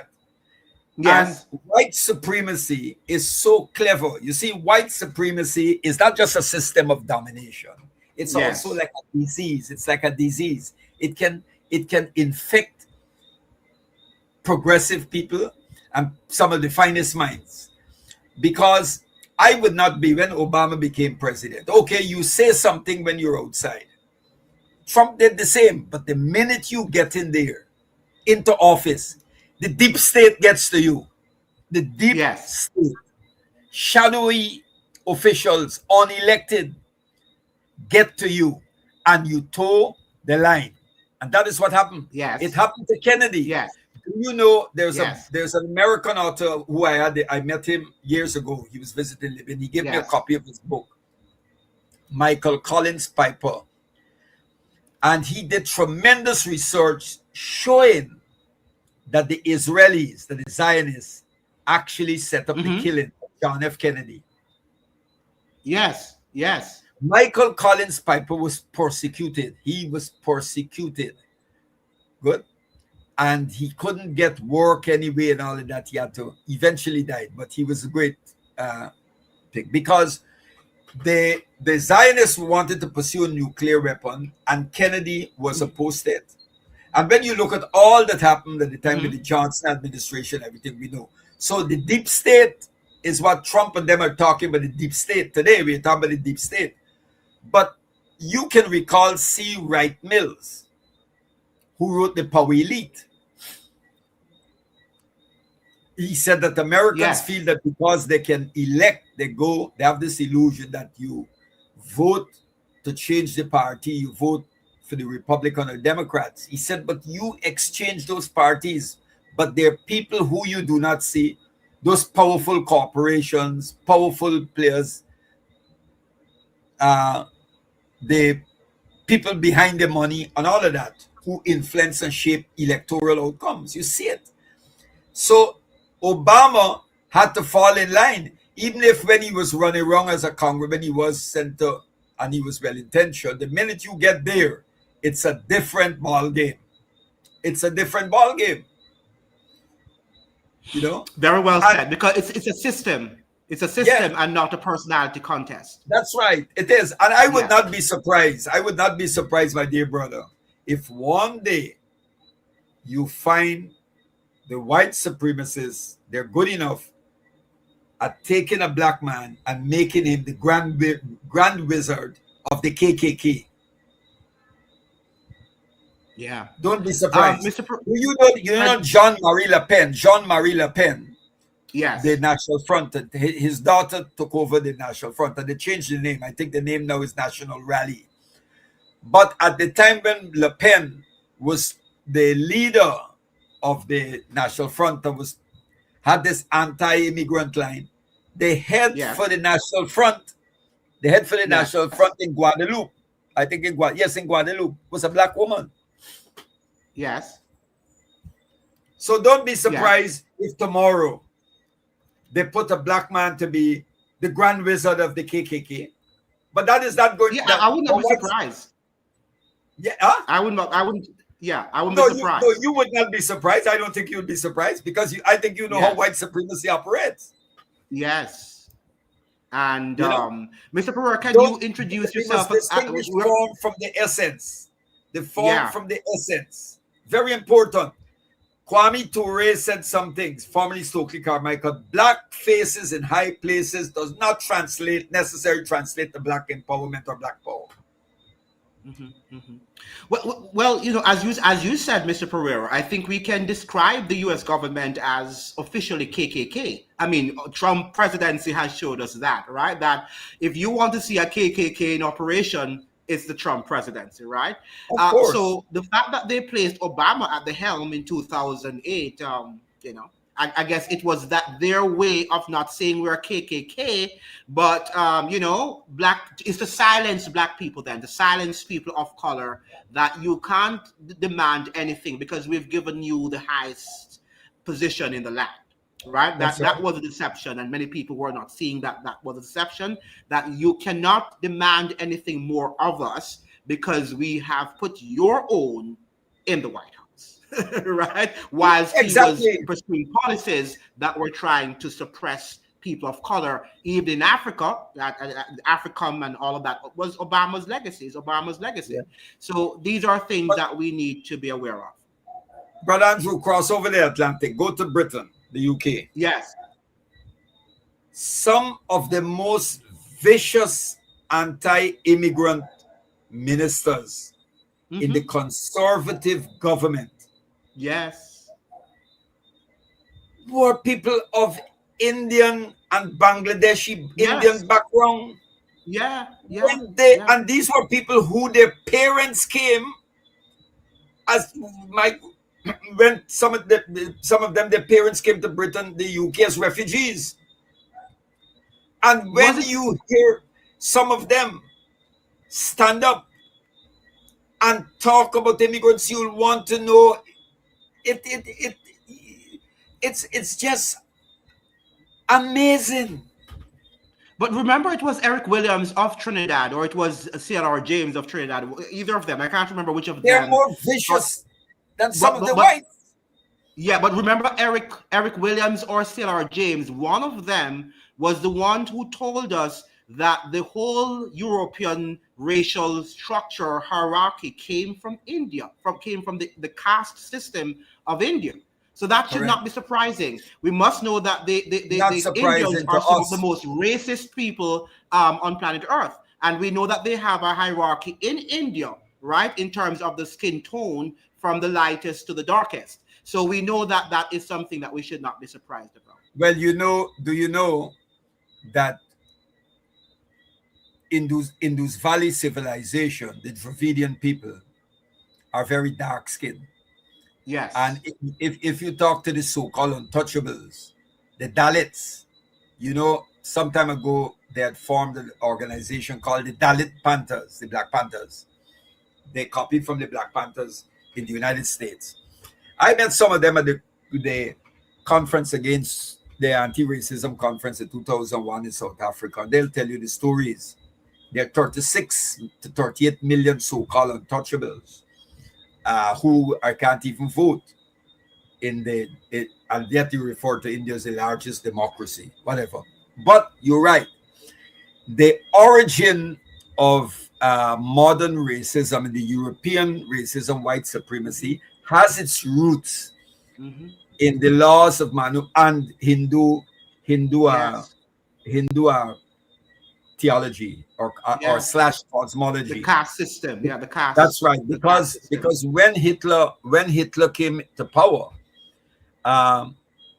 there were Indian thinkers who saw him as an avatar, like a god on earth. They saw him as an avatar, a very powerful being, and there was a woman who Goodrich Clark wrote a book called Hitler's Priestess. She was originally Savitri Devai. She was from originally Greece. She changed her name and she spent years in Germany, in India, and she was able to bridge the Nazi ideology. Right. She became like the spiritual leader, guru of a lot of neo far right white supremacist groups in Europe, and that's why David Duke, David Duke from the United States.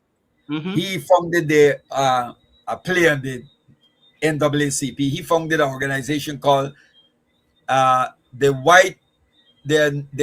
National Association for the Advancement of White People. Yes. Yeah, I don't know how much more advancement they want.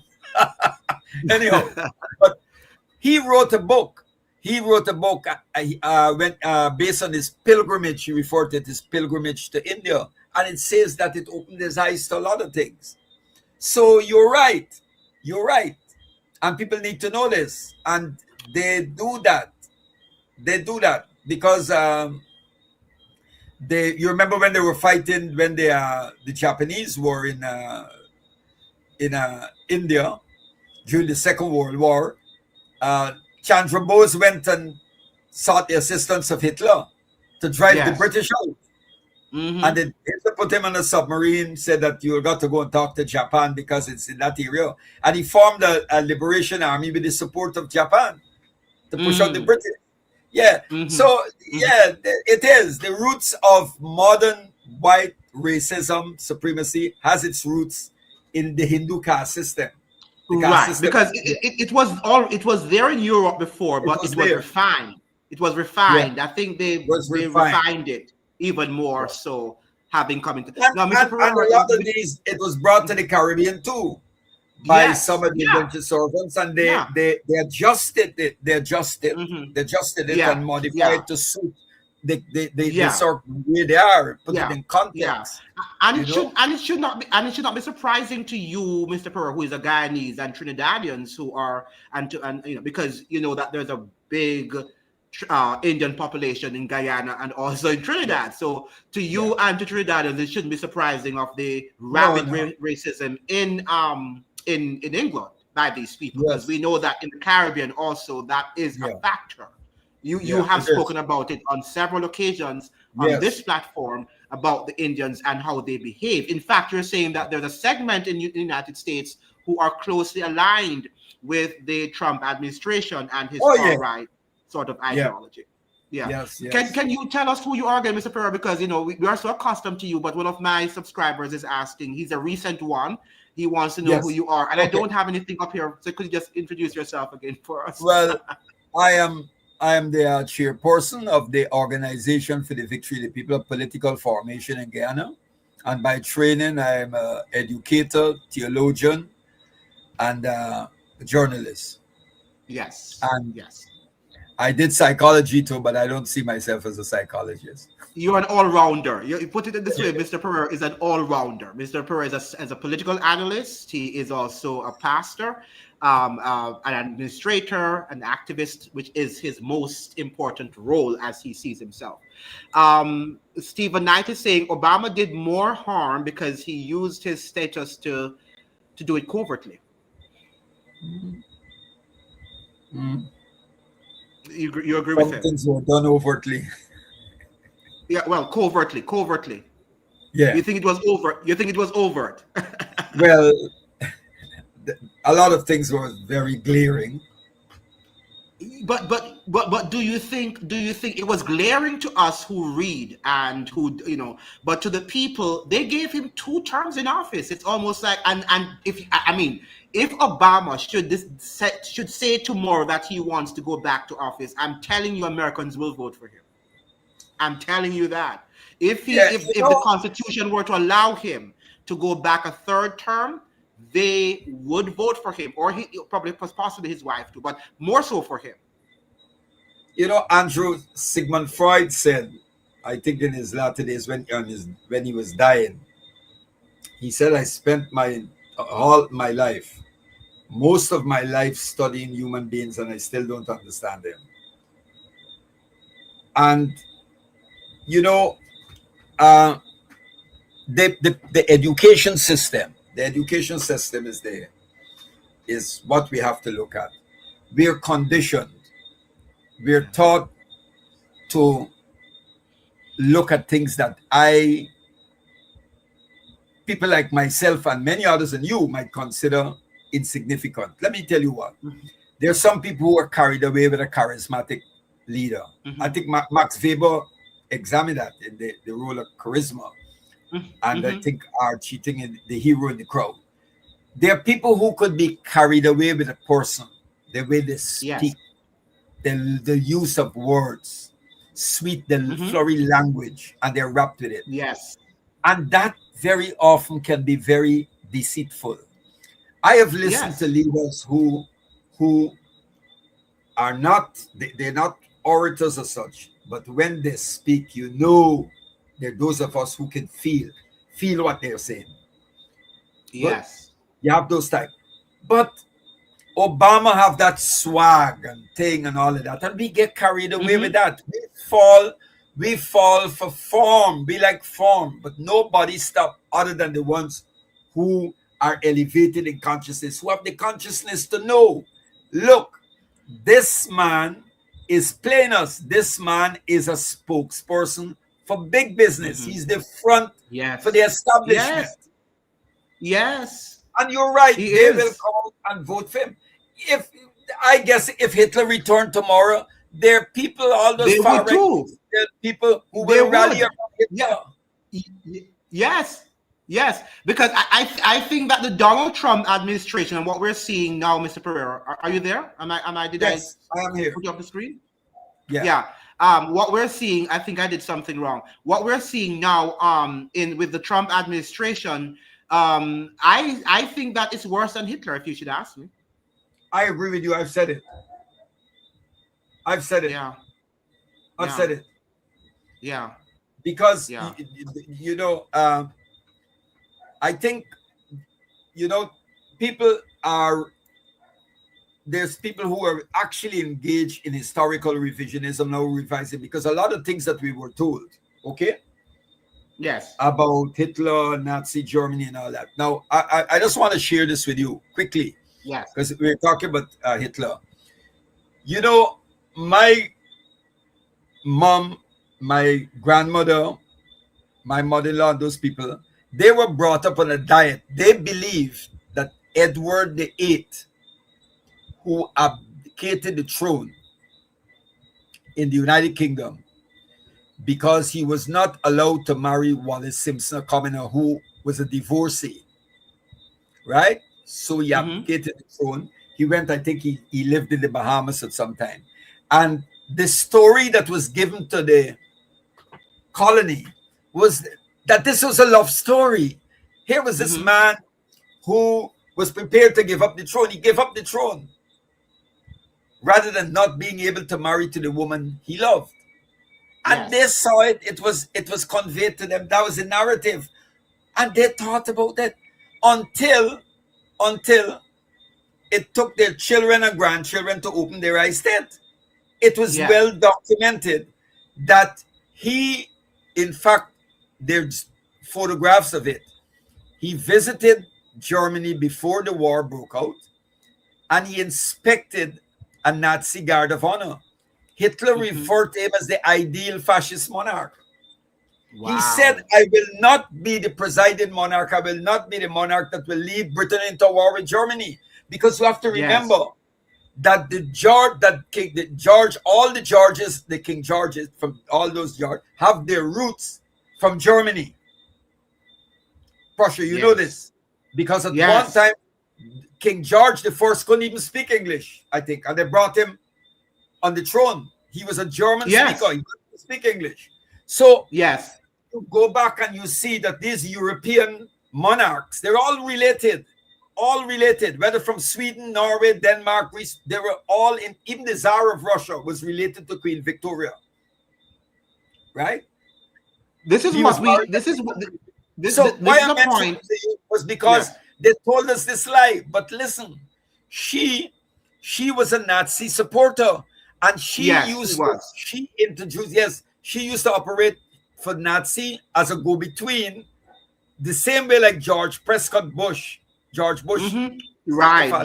His Nazi bankers and the German, right?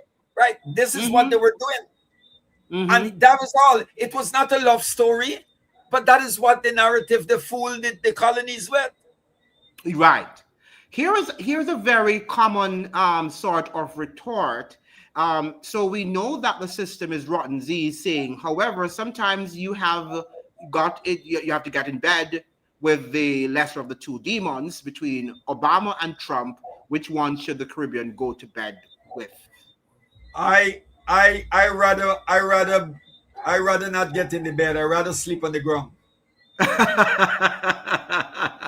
my answer to Z would be that demons are demons. I don't think that there is a better demon. That's right. I mean, some of them can be. Are we going to make a distinction between a person who raped 20 women and one who raped 10? Right. That's it. One might have a little bit more power, but they're still demons. They still are going to do bad things. But I understand the point that Benny are raising. That would you, if you had to make a choice, would you choose Trump or would you choose Obama? And I would say neither of the two. I would have to go to prison. I agree with you. I don't have to. Yes. Chris is saying, would it be reasonable to say that the free enterprise capitalism that Pat Buchanan was talking about would naturally evolve into monopoly capitalism? And I'm happy saying that because there are different iterations of capitalism, and we have this crony capitalism. We can have a capitalism that if the government were willing to apply the laws to these private industries and firms, yes, we know that they're going to make profit, but not the obscene profits that they're making, then I think that our societies could be a tad better. I'm not saying, again, perfect, but it could be better. Go ahead, Mr. Pereira.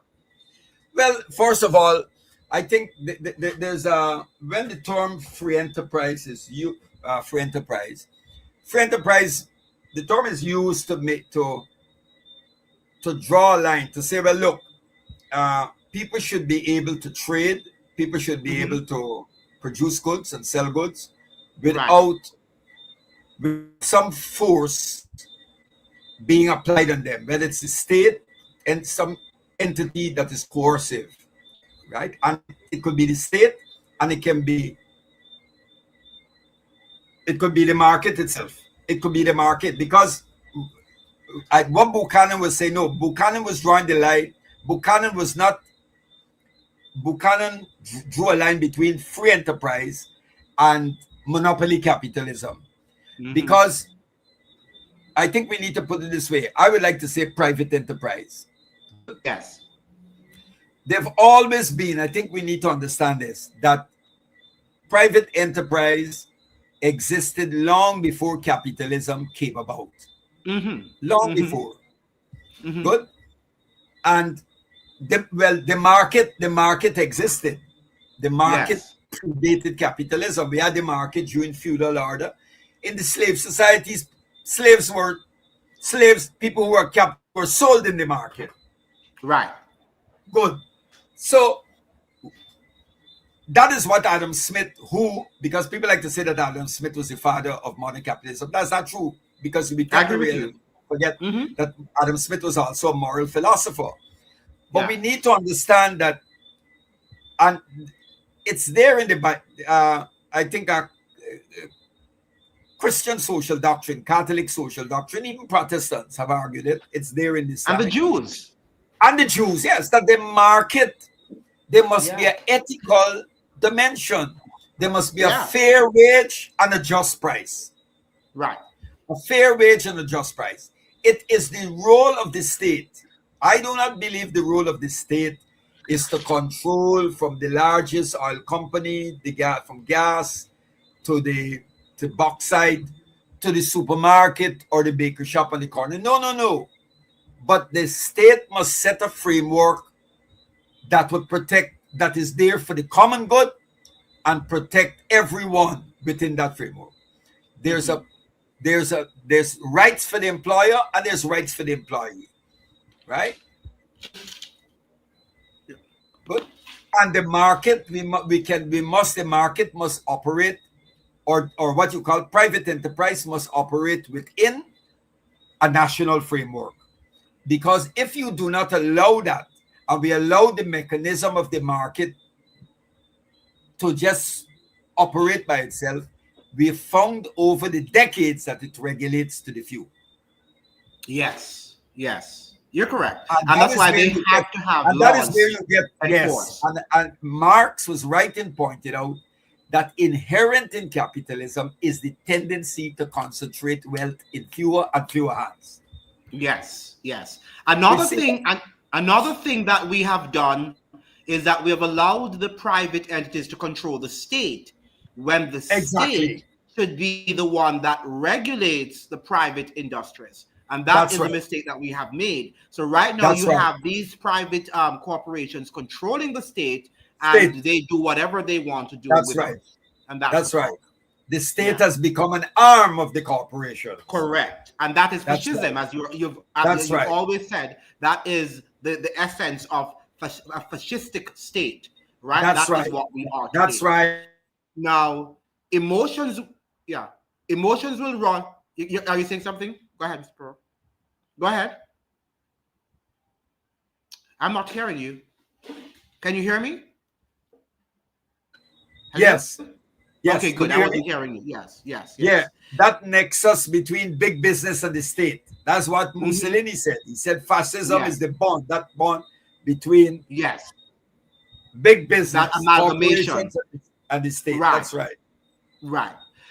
Emotions will run into inevitable hellfire. People are struggling like never before with mass migration and globalism in these small plantation countries, and it's getting harder with the high cost of living. And that is true. We can't disagree with that. That is true. Right. The minute they give us an ease, we welcome it and wave a white flag. But this time, it's going to boil over. Always remember COVID lockdowns and how easy people get in line and turn against each other. And this is the crucial point. When the rubber hits the road, many of us who are suggesting that we are on board with liberation struggles are not going to be on board, because it's all about survival, and people will actually betray in order to survive. That's where we, it becomes tricky in terms of,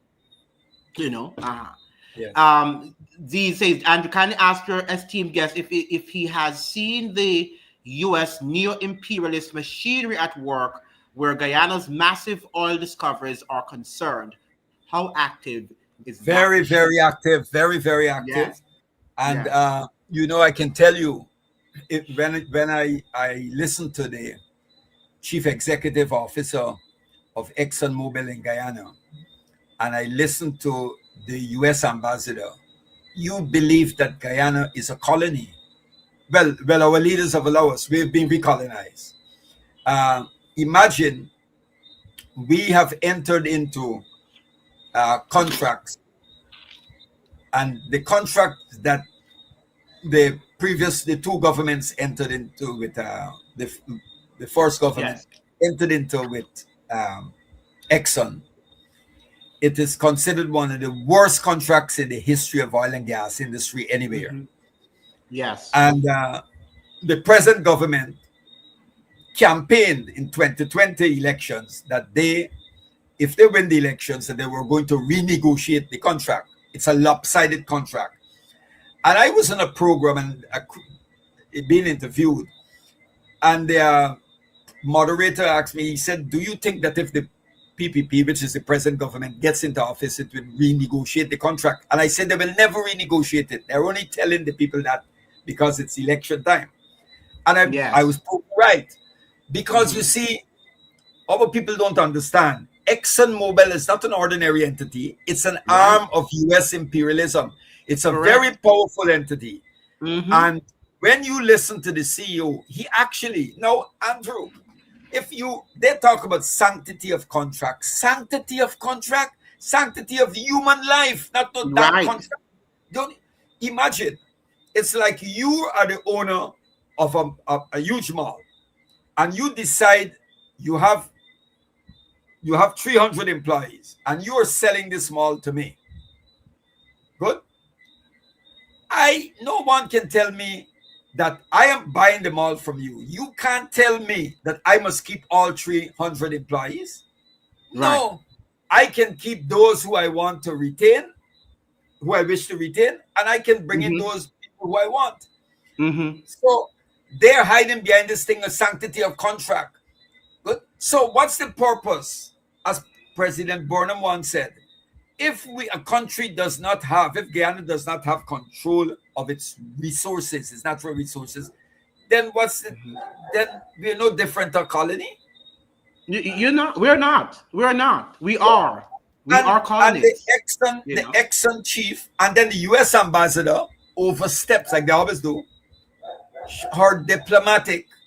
She oversteps her boundary and says to the government, no.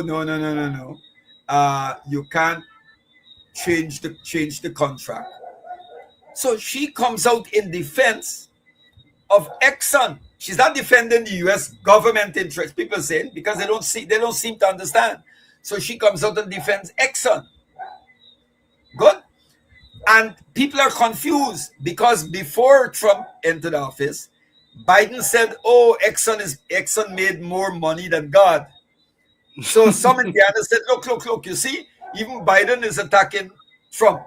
Attacking Exxon. And why the Guyana government can't do it?" So I had to say, listen. It's like 3 of us went to steal goods in a barn. And you, Andrew, you purchase all the brick and then to implements, all the implements to brick, and then you purchase it. I didn't buy nothing. I just come to help carry out some of the things. But when it's time to share the loot, I am telling you 50-50. You can turn to me and say, well, listen, is I found out about this thing. I discovered this place. I purchased the tools. So why would I give you 50? Why would I borrow it 50-50? You understand? So all Biden was saying was, look, man, you're thieving in Guyana, give us our share because at the end of the day, we have to protect you. That's all Biden was saying. And simply put, Mr. Pereira, the state has lost its power. Yes. The state has lost its power. The state does not have the power to regulate and to keep these private entities and corporations under control. And that is what is happening. So we vote for government to protect our economic interests, but they are not powerful enough to do that, right? And that's what people have to understand. But people are still believing the lie that the government is the one who is in charge, who represent them. And when they see them at international fora, they feel that, oh, that's my prime minister and he's representing me. And he's not. Yeah. Vested interest, powerful he's forces. Not representing you. And people don't want to understand it, you know? Yeah. And the state is there to defend corporate interests. Correct. Unfortunately so. Yeah. You saw the Wall Street protests. You saw the Wall Street, Occupy Wall Street. How the protesters were and pepper spray. Go ahead, Mr. Perro. Go ahead. I mean, you saw the Occupy Wall Street movement, the way the police unleashed brutality on the protesters, dogs, pepper spray, and rubber truncheons. They were beaten. Yes. And that is what we want to I have been hammering this point from the first day of this podcast, but it seems to me that people are still living the lie that their state is there to provide for them. Look, the other day in Jamaica, when they after Hurricane Melissa, and they are telling them that they got billions from the US, right? And up to now, the people have not received the funds. And people are disappointed and they're brokenhearted. But when while the storm was on its way and was actually, when it got there, I told them the government was not going to help them. But they just didn't want to hear that, right? So now that the funds are there, they think the funds are there and the government has not distributed the funds, people are brokenhearted and they're saying, where are the funds the U.S. sent? The funds was not sent to Andrew Holness in the first place, right? But they're thinking that that is how it's done, and it's not done that way, right? And I don't know what I can say to convince people to think clearly. Well, no state is neutral, as Marx pointed out. No state is neutral. The state can either serve the 99% or it could serve the 1%. Absolutely. I don't have anything. A people's democratic state would serve the people. It would serve the people. Yeah. Chris is saying Americans are slowly beginning to realize that there is a shadow elite. Slowly, and that is true. And by elites, Mr. Perot, we mean the corporate state. I agree with that. Yeah, the corporate state, as we're saying. Yeah. The Supreme Court justice who looks like us. What do you mean by that, Michelle? The Supreme Court justice who looks like us? I don't think they look like us. Clarence Thomas. Yes. And Steve Knight is saying, look at the old clips when he was in office. Look at the people who was running behind him. You know what time it was. And that's the Obama. By the way, I understand that he got a lot of money, about $50 million or $100 million from Amazon to build his foundation, whatever, in Chicago. Did you hear that, Mr. Perot, that he got all of that funds from Amazon director? What's his name? Jeff Bezos. Yes. Yeah, Jeff Bezos. Yeah, because Bezos. I heard that. Yes. Steve Nat, go ahead, Mr. Perry. You were saying something? No, I heard that. Yes. Steve Nat is saying, me too. I will not be surprised because these people allowed Trump to get on TV and lie every day. Yeah, that's another thing. What would you say, Mr. Perry? They allow him, the system allows him to go on TV, national TV, and lie every day. Trump comes out and says, Iran, there has no air force. We've destroyed the air force. The Navy did this. And well, if you defeated Iran, how come the entity, the country that was defeated, is able to get all those concessions out of you, the victor. Because Iran won the war.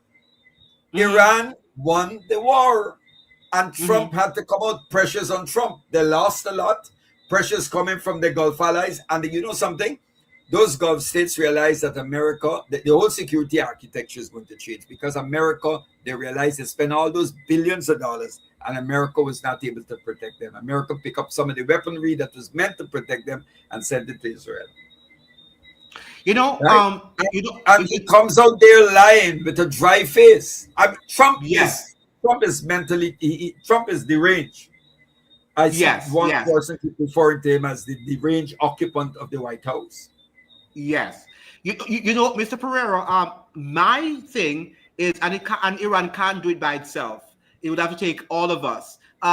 When the United States dollar has been dethroned, when the United States foreign policy does no longer mean anything to any country, including Jamaica, Guyana, wherever you are, and lots of other things about it, its military is significantly depleted, then I think that we have won the war. Until that has happened, I don't think that she has. I mean, she might get some bruises here and there, some wounds, but she's not yet lost the war.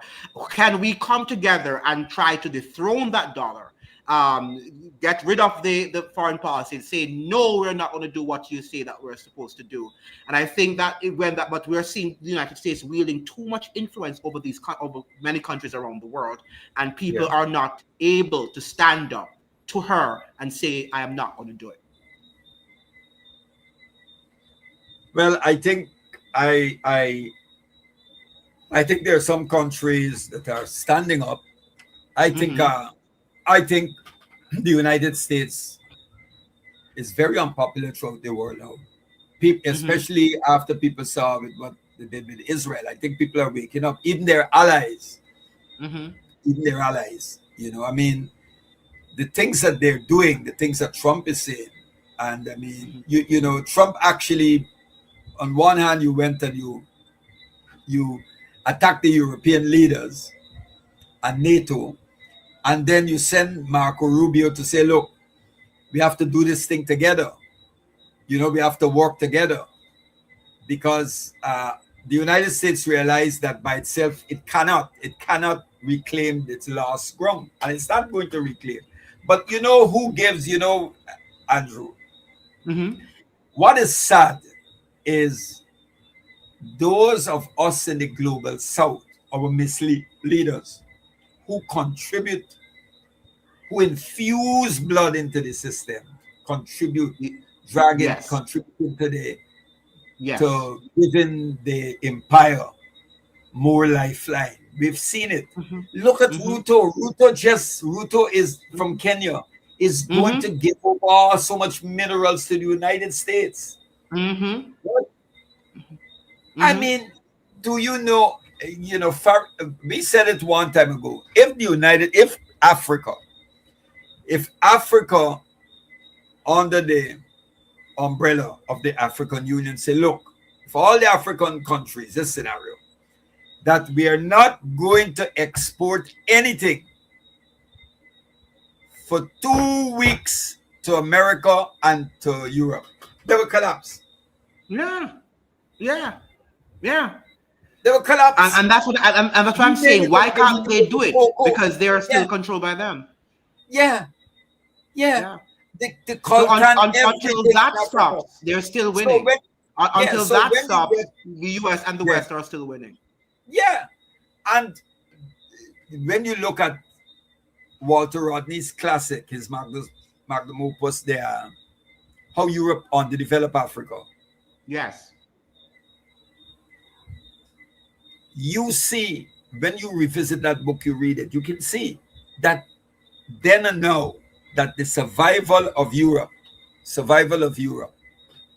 and all of them,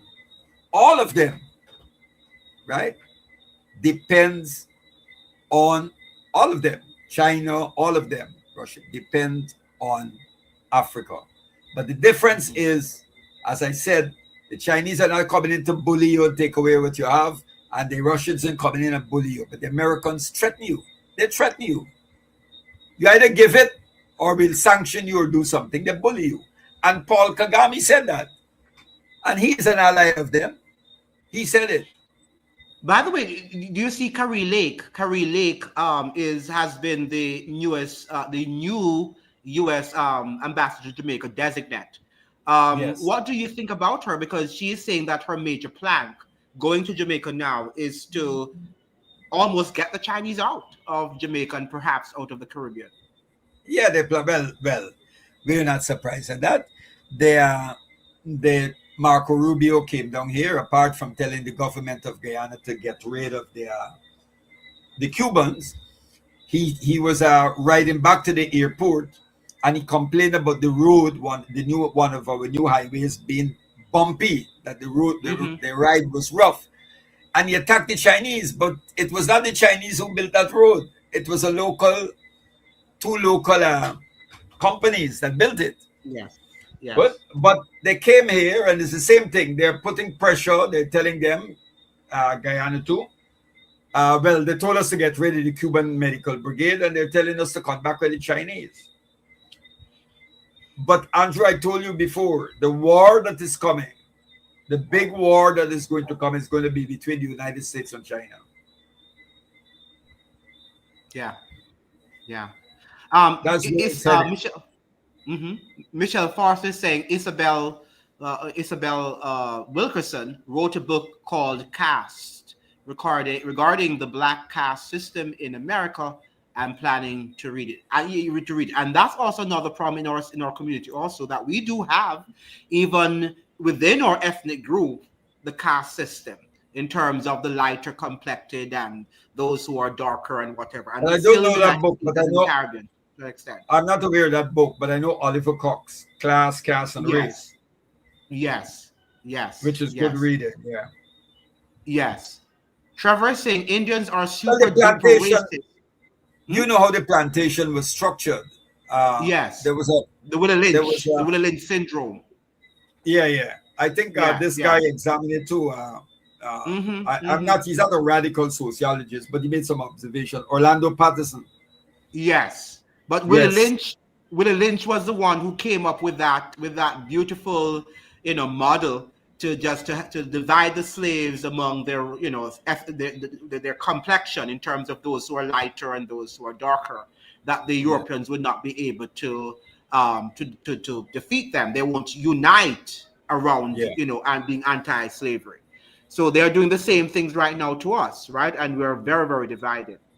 Indians are super duper, Trevor is saying, racist, and for no reason at all. They are always a victim of racism. If you even ask for directions, ask me how I know. Yes, for some reason, that is their culture. That's what they were born into. Because all Indians, they grew up in that caste system, and I don't think that is who they are.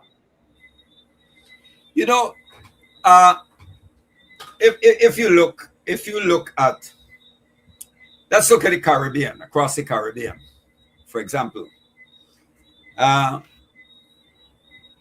are a lot of activists, socialists, people who describe themselves as socialists, Pan-Africanists, and what have you. And there are various platforms that they talk out against white supremacy, US imperialism, what is being done to Cuba, and so on.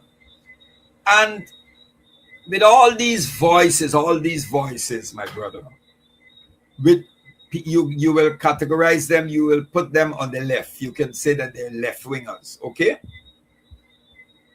People to the left, anti-imperialists, what have you. I know the Caribbean and all those many who are involved. I really can't count 5 Indians who are anti-imperialists. I can't. I listened to the former ambassador of Trinidad to the US, and he came out, if you hear how he defended America.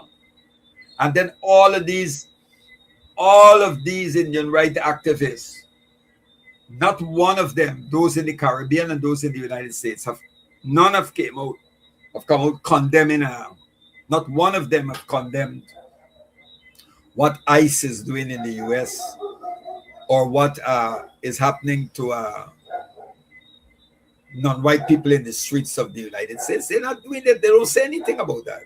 They're afraid. They're afraid because they can be castigated for doing Yeah.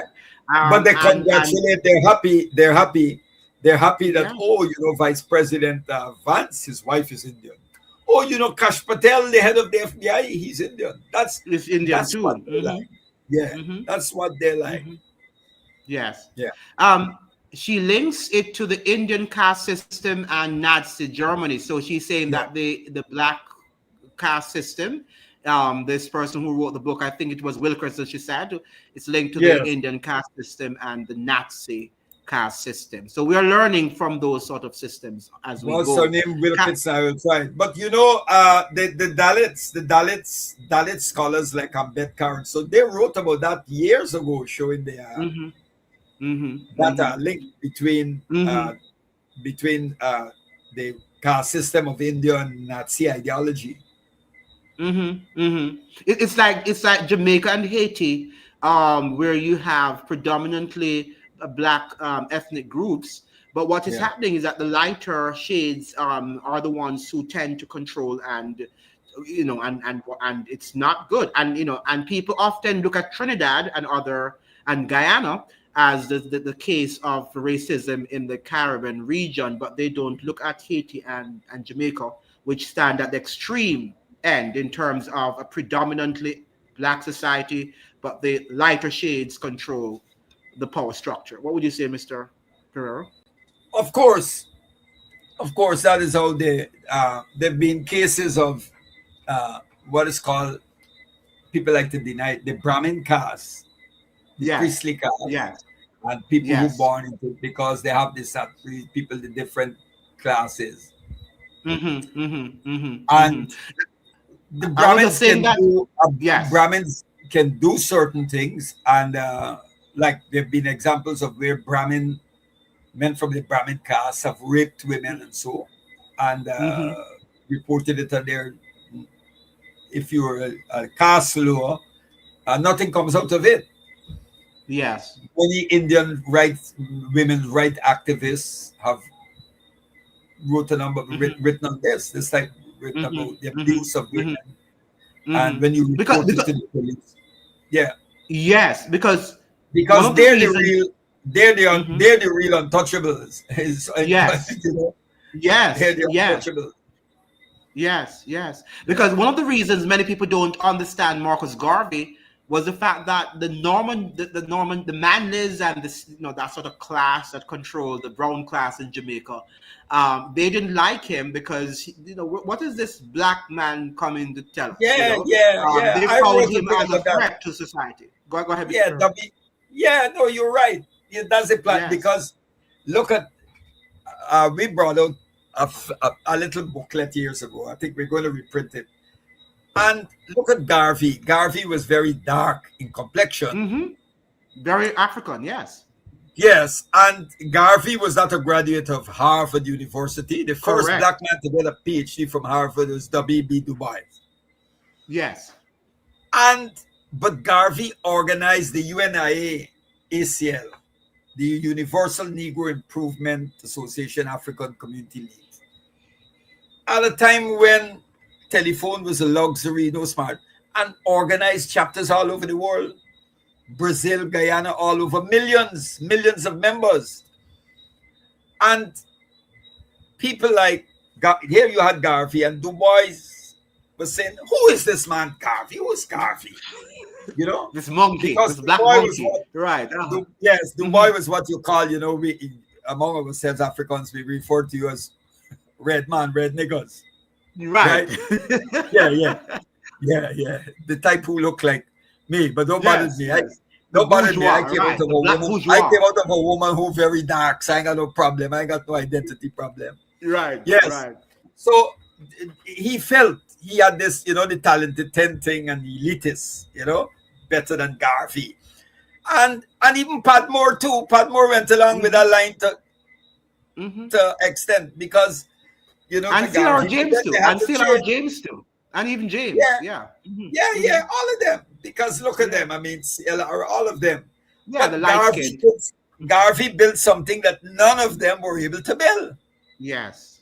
Yes. You know, here But, was Dubai, and then the same thing, and then you have to remember people like Norman Manley, who returns to Jamaica after studying law in the United Kingdom, launches the People's National Party, good, and then you know that light skin type of thing, the plantation structure, and people are conditioned to believe.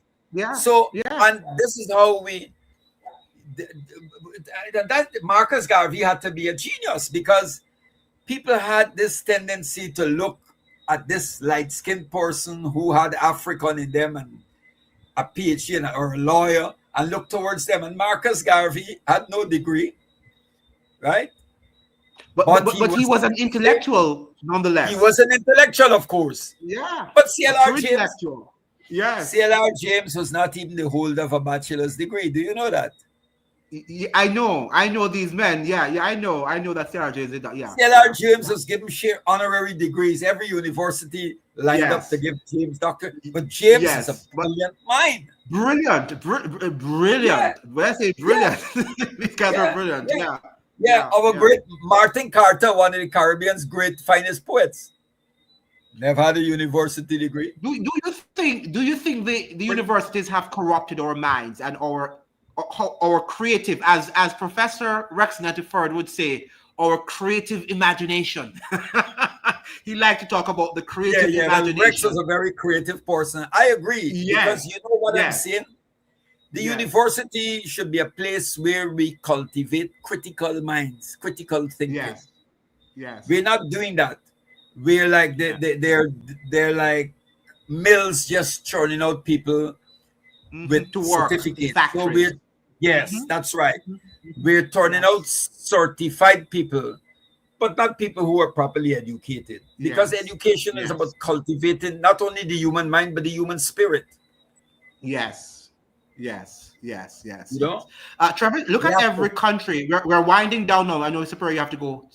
Yeah. Look at Right. every country where they go, or even closer within the Caribbean, Guyana, TNT. It's very clear to see, even in Barbados, but it's more diplomatic. I think he's referring to the Indians, right? That they're racist. So I think we got the point. Well, let they're me a just- minority in Barbados, so they will be more diplomatic, to use that person's term. You know? Right. In Jamaica and Barbados, they are more diplomatic, right? They're not as racist. And I think to a great extent they're mixed.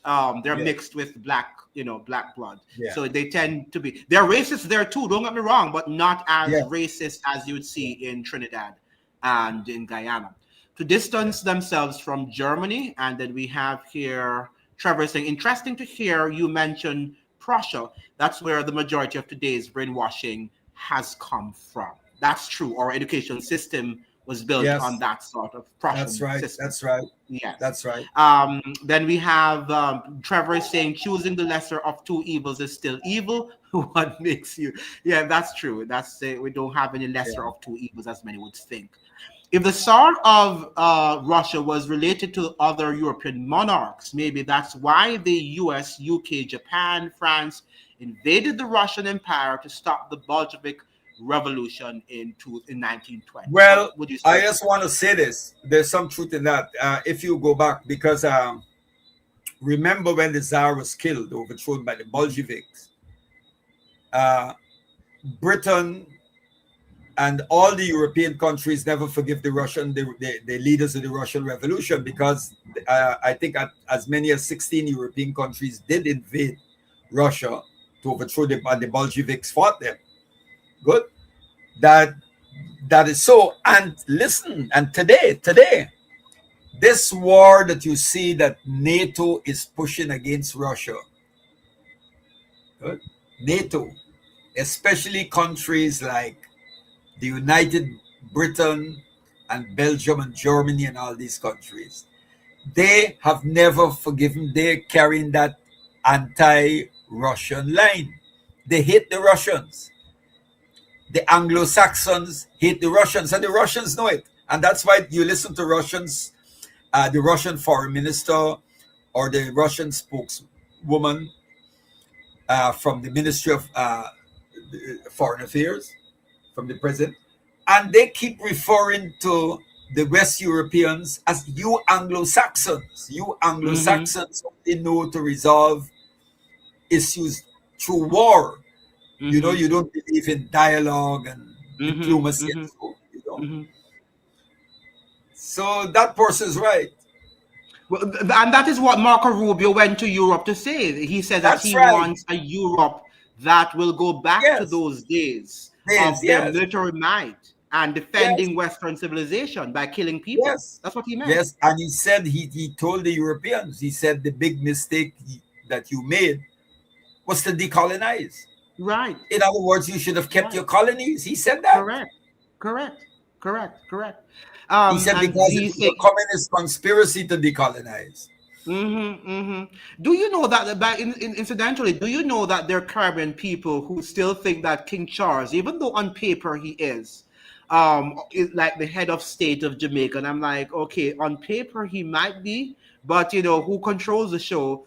Definitely Great Britain does not control the show. In this hemisphere, right? And has not done so for a long time. What would you say about that? Sorry, I missed your point there. No, I was saying that there are still people in the region who think, like in some countries that are still have the monarchy as the head of state, like Jamaica does. They think that the King Charles, is the head of state, and on paper he is, but in practicality, England is not the one ruling or running the show in this hemisphere, and has not done so for a very long time. Well, it says Charles. That's what it says. It says Charles, by the grace of God, King of the United Kingdom realm and its territories. You know how it goes, and the protectorate, including New Zealand, Australia, all of that. The King is represented by the Governor General. Yes. And the other day when he was celebrating, I think it's his birthday, there were thousands march past saying, not my king. There's a growing the Republican, the move for Republican status in the United Kingdom is growing because as you look at some of the placards, describe them as royal parasites. And why still Barbados broke with it? Guyana is one of the first. We got independence, then we went to Republican status, Barbados. But you know, Andrew, there's this term we talk about, mental capture. You know, where we still have countries that believe in sending cases, the final court of appeal, Privy Council. And how could you, look at the Caribbean Court of Justice. The Caribbean Court of Justice have some fine minds, and at least those judges understand West Indian society. They had to study the sociology of the Caribbean. They live, they understand it. How can you send cases to people in the United Kingdom who have never even set foot in this part of the world? And Jamaica hold on to the Privy Council. Some countries do. But I want to think. I want to think. Myri, that woman who who went to Barbados, and claimed the way she was treated. Yes, and she took it all the way to the Caribbean Court of Justice, and she won. Yes. Although Jamaica's not part of that, she won. Right. And Jamaica under Portia Simpson stopped me from coming into Jamaica, but I was going to pursue the thing. So I was pushing it, and then for some reasons I stopped. But I was prepared to go all the way to the Caribbean Court of Justice because what they did as a CARICOM citizen, I posed no threat to Jamaica. I have no criminal record. I think, and I'm anti-colonialist. let me say this Yes. now, and it's just and, Yeah. and I give you the analogy between the education system in the Caribbean and that which you find in the States or even in England, right? Yeah. I think because we are Caribbean and we're so small, all of these judges, they went to school together for the most part. They are hobnobbing with each other. They're corrupt. And sometimes these things help to sort of paint whatever justice they're going to dispense. That's I right. don't think I'm going to have a fair trial, just like in when you're doing your PhDs. Many people find that to do a PhD at the University of the West Indies is just too much. These professors try to hold you down because they're interconnected, they know each other, and you find yourself doing a PhD 12, 14 years and you can't get it. While if you go to Great Britain, 3 years and you have your degree. To America, 3 years also you have your PhD. I think Yeah. that somehow I still don't trust the system. I think, I'll put it this way, when we put Black people or people of color in positions, as you have said, Mr. Pereira, that the colonial masters used to occupy, they treat us worse than even the colonial masters. So sometimes I prefer to deal with the colonial masters than to deal with my own who are, conditioned to behave like the colonial masters and in so doing behave worse than they. And Well, that is not why I all. would sometimes Not say all. And that's still why. have the Caribbean Court of Justice, but still hold on to the Privy Council. If people don't trust it, they have a choice. Those who trust it, then fine, go and go to your Caribbean Court of Justice. We've had that may be so, but we've had good I'm people not saying, yeah, and I'm not who saying that have they are stood not their bad. They're ground. bad or great. Yeah. But Yeah. but Yeah. let's look at the case of you had the case of Steve Lawrence, Yes. who a young architecture student was standing waiting for the bus. This happened many years ago in Britain. I was in England at the time, and they some white youths assaulted him. They stabbed him and killed him. Mm-hmm. And Stephen Lawrence's parents are very educated people, and they fight the case all the way. I mean, if he had, Yes. Yes. others would have dropped out. Mm-hmm. And they carried it all the way to the European Court of Justice. Mm-hmm. And what they found was that the Metropolitan Police covered up the crime. Right. So on both Because sides, yes. and Yes. people in the Caribbean need to know this, that the Metropolitan Police is one of the most racist police forces in the world. Mm-hmm. Mm-hmm. British Mm-hmm. police.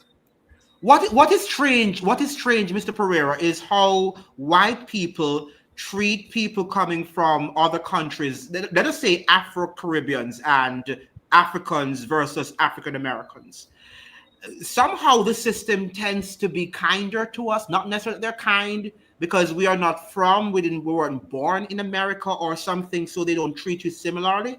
Maybe if he wasn't born there, was coming from the Caribbean, they would have treated him, because it was a Caribbean case, they would have treated him differently from the fact that he was a British, Afro-British descendant. What would you say to that? It's a very sticky psychology, but it's one that is real. In relation Hard to explain, but it's real. Was that sorry?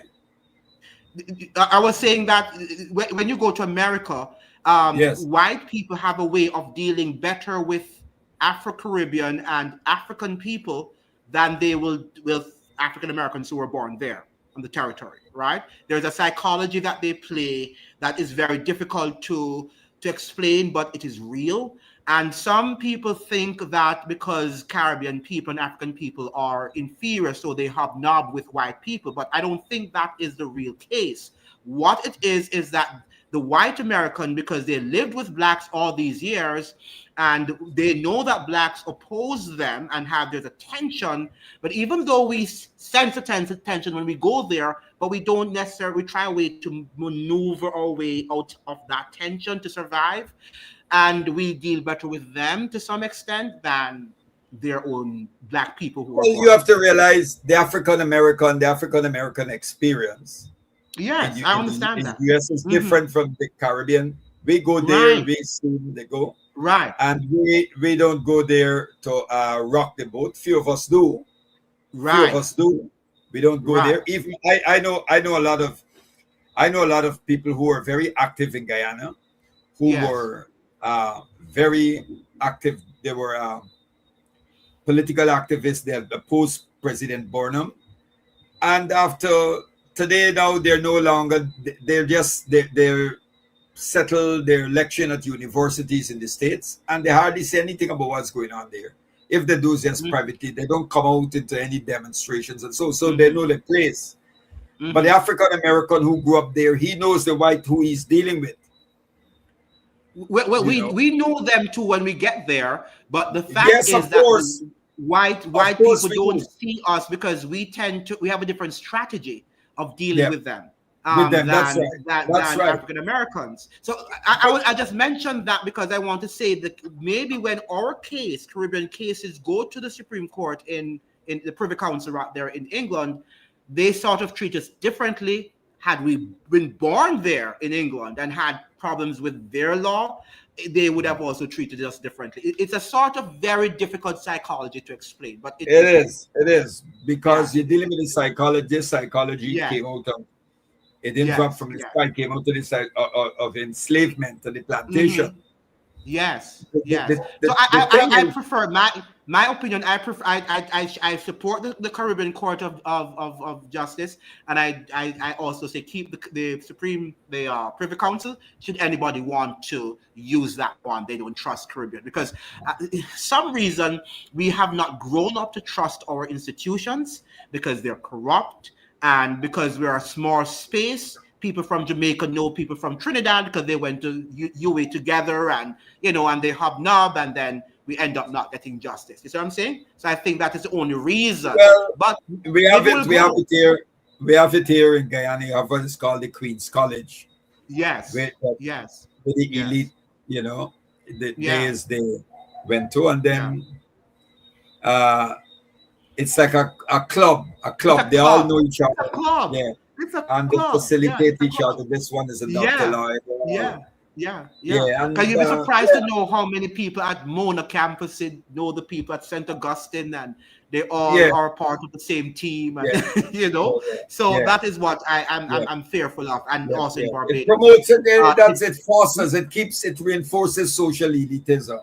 Yeah, it is good, and we're brilliant. Don't get me wrong, Jamaican and all these court people, they're brilliant people. I'm just looking at the bias and the subjectivity and all of that stuff.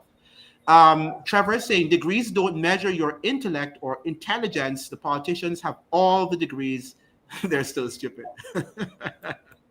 Well, we can't say all the politicians, but I'm not a fan of Niccolo Machiavelli, but he said, the degree doesn't make you. You have to make the degree. Yes. I agree with that. They're opportunists. They're opportunists, right? Yeah, they're opportunistic. On paper, they broke away, but their hearts are forever with their kings and queens. Money and power, yes, and money and power are their kings and queens. And he's saying Trinidad and Tobago are celebrating 50 years this year as a republic. And they're a new colony. Yeah, a new colony, right? When I was at Howard, I was telling them when I was at Howard University, there was a professor from Trinidad and Tobago, and talk about Trinidad and Tobago, and he always, when we greet each other every morning, would say, "Good morning and welcome back to the plantation. We're on the plantation." That's right. So we call it the new thing, plantation. Right? We call it the new plantation here. It's a new plantation. 50 years of the plantation experience, right? Yeah, whether it's Jamaica or it's Trinidad and Tobago, it's 50 years. The housing and the plantation of improvement. Right. It's not 50 years to Annie. Trinidad and Tobago will be celebrating probably 60 something years. It's the same thing as Jamaica. It's more than 50 years. Kamala canceled Trinidad and Tobago independence celebrations. Yes, I remember she did that last year. And we have Kamala held Indian Arrival Day in Trinidad. That was interesting, And we have Annie. Indian Arrival Day has been celebrated for years in TNT. Where are you from? But Trinidad is celebrating more than 50 years. It's 60, probably 3 years that they're celebrating this, or 60, probably 4, I don't know.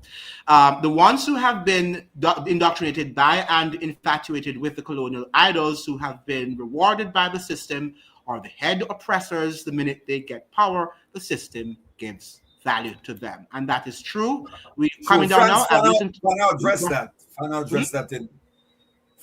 that in go ahead. You want me to go back up? You want me to go back? Okay. No, that's true. Fana addressed that in the Wretched of the Earth. Oh, okay, I just heard you. I didn't hear you. Yes, okay, good.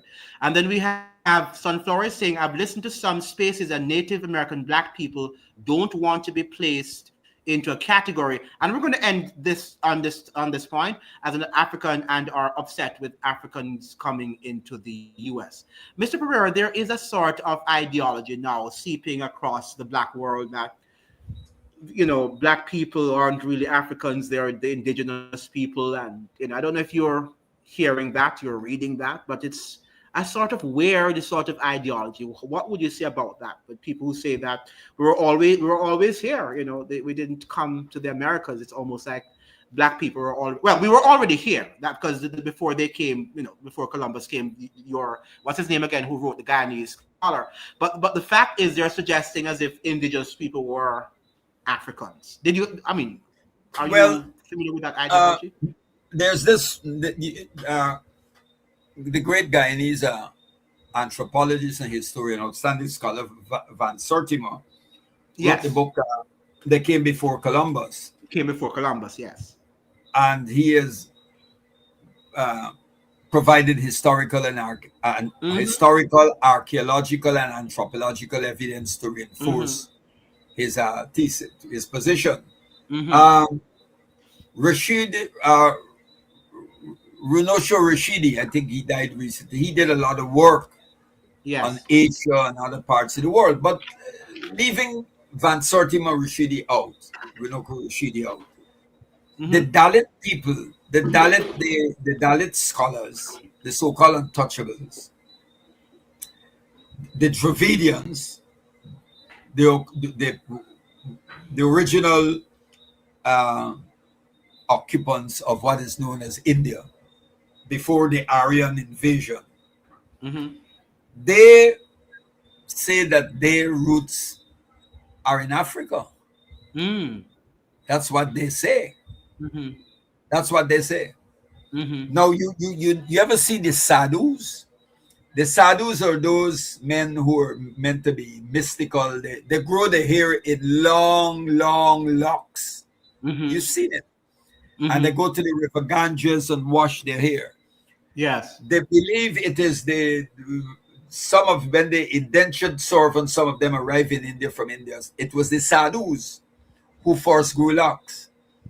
So the Rastafari was influenced by that too. And the use of marijuana, because when we were growing up, when I was in school, they used to call, long before people talk about marijuana, my father told me they used to call it Indian hemp. Indian hemp. So the first people who started smoking marijuana in this part of the world was those same people who came from India, the dark skinned, the Madrasians, with some of the sadhus influenced it. Yeah. And they believed that Howell from Jamaica, that the Hindu tradition with vegetarian and all of that was influenced Rastafari, because they were, I don't know I traveled in Africa, places Africa, I lived in Africa. I don't know cross the board African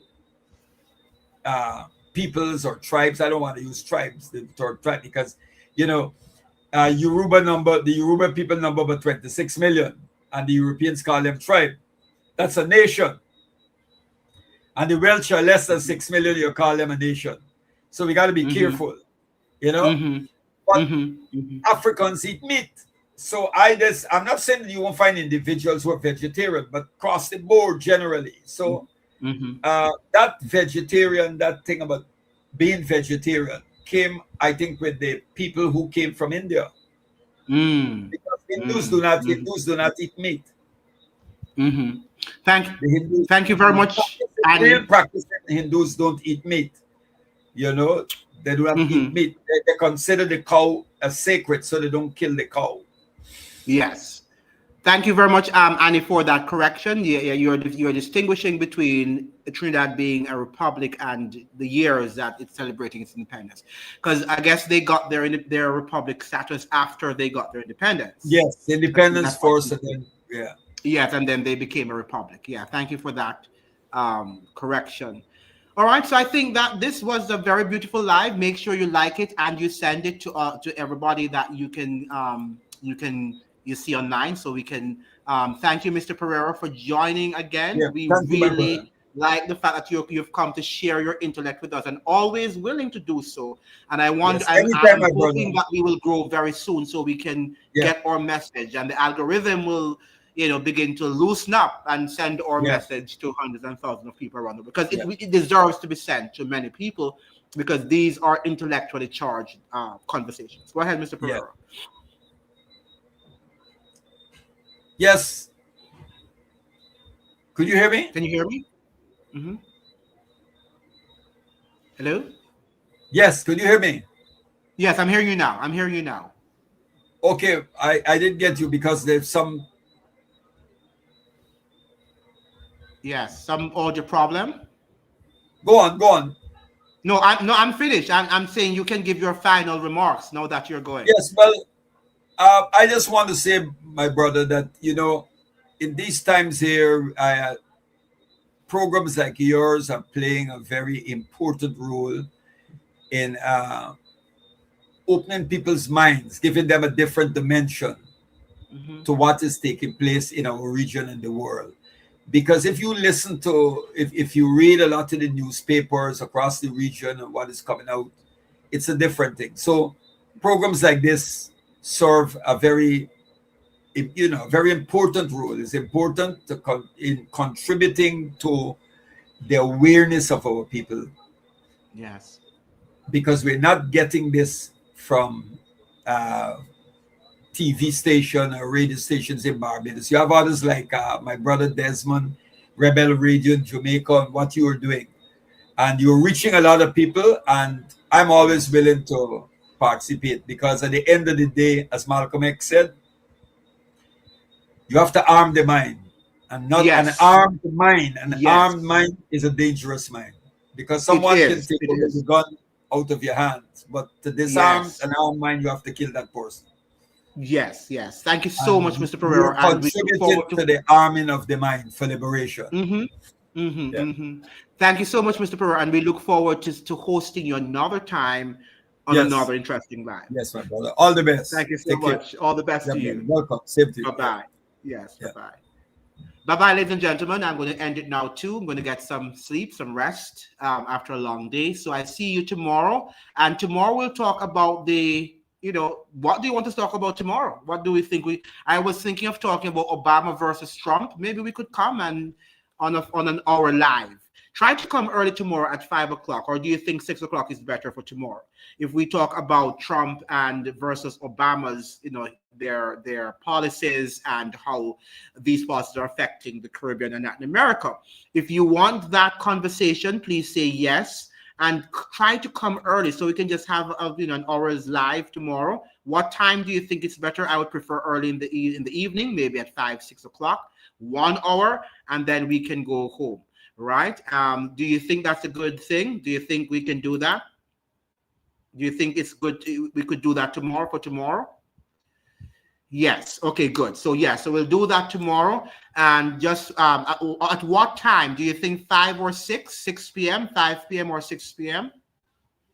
And then we end it early so we can go and get some weekends rest. We've been having a live almost every day, so it's taxing. And those of you 5 o'clock, good. So I will come at 5. Those of you also remember that you can contribute, make your donations. It takes cash to care, so you can send the donations to my Cash app, and it's on the screen, right? Because that is how we survive, and we're able to keep everything up and alive every day. All right. So thank you so much for joining, and we will see you tomorrow at 5 p.m. when we will discuss these policies, because we have to look at systems and not at personalities. Ciao. Until then, please share the live and like the live before you go. Ciao.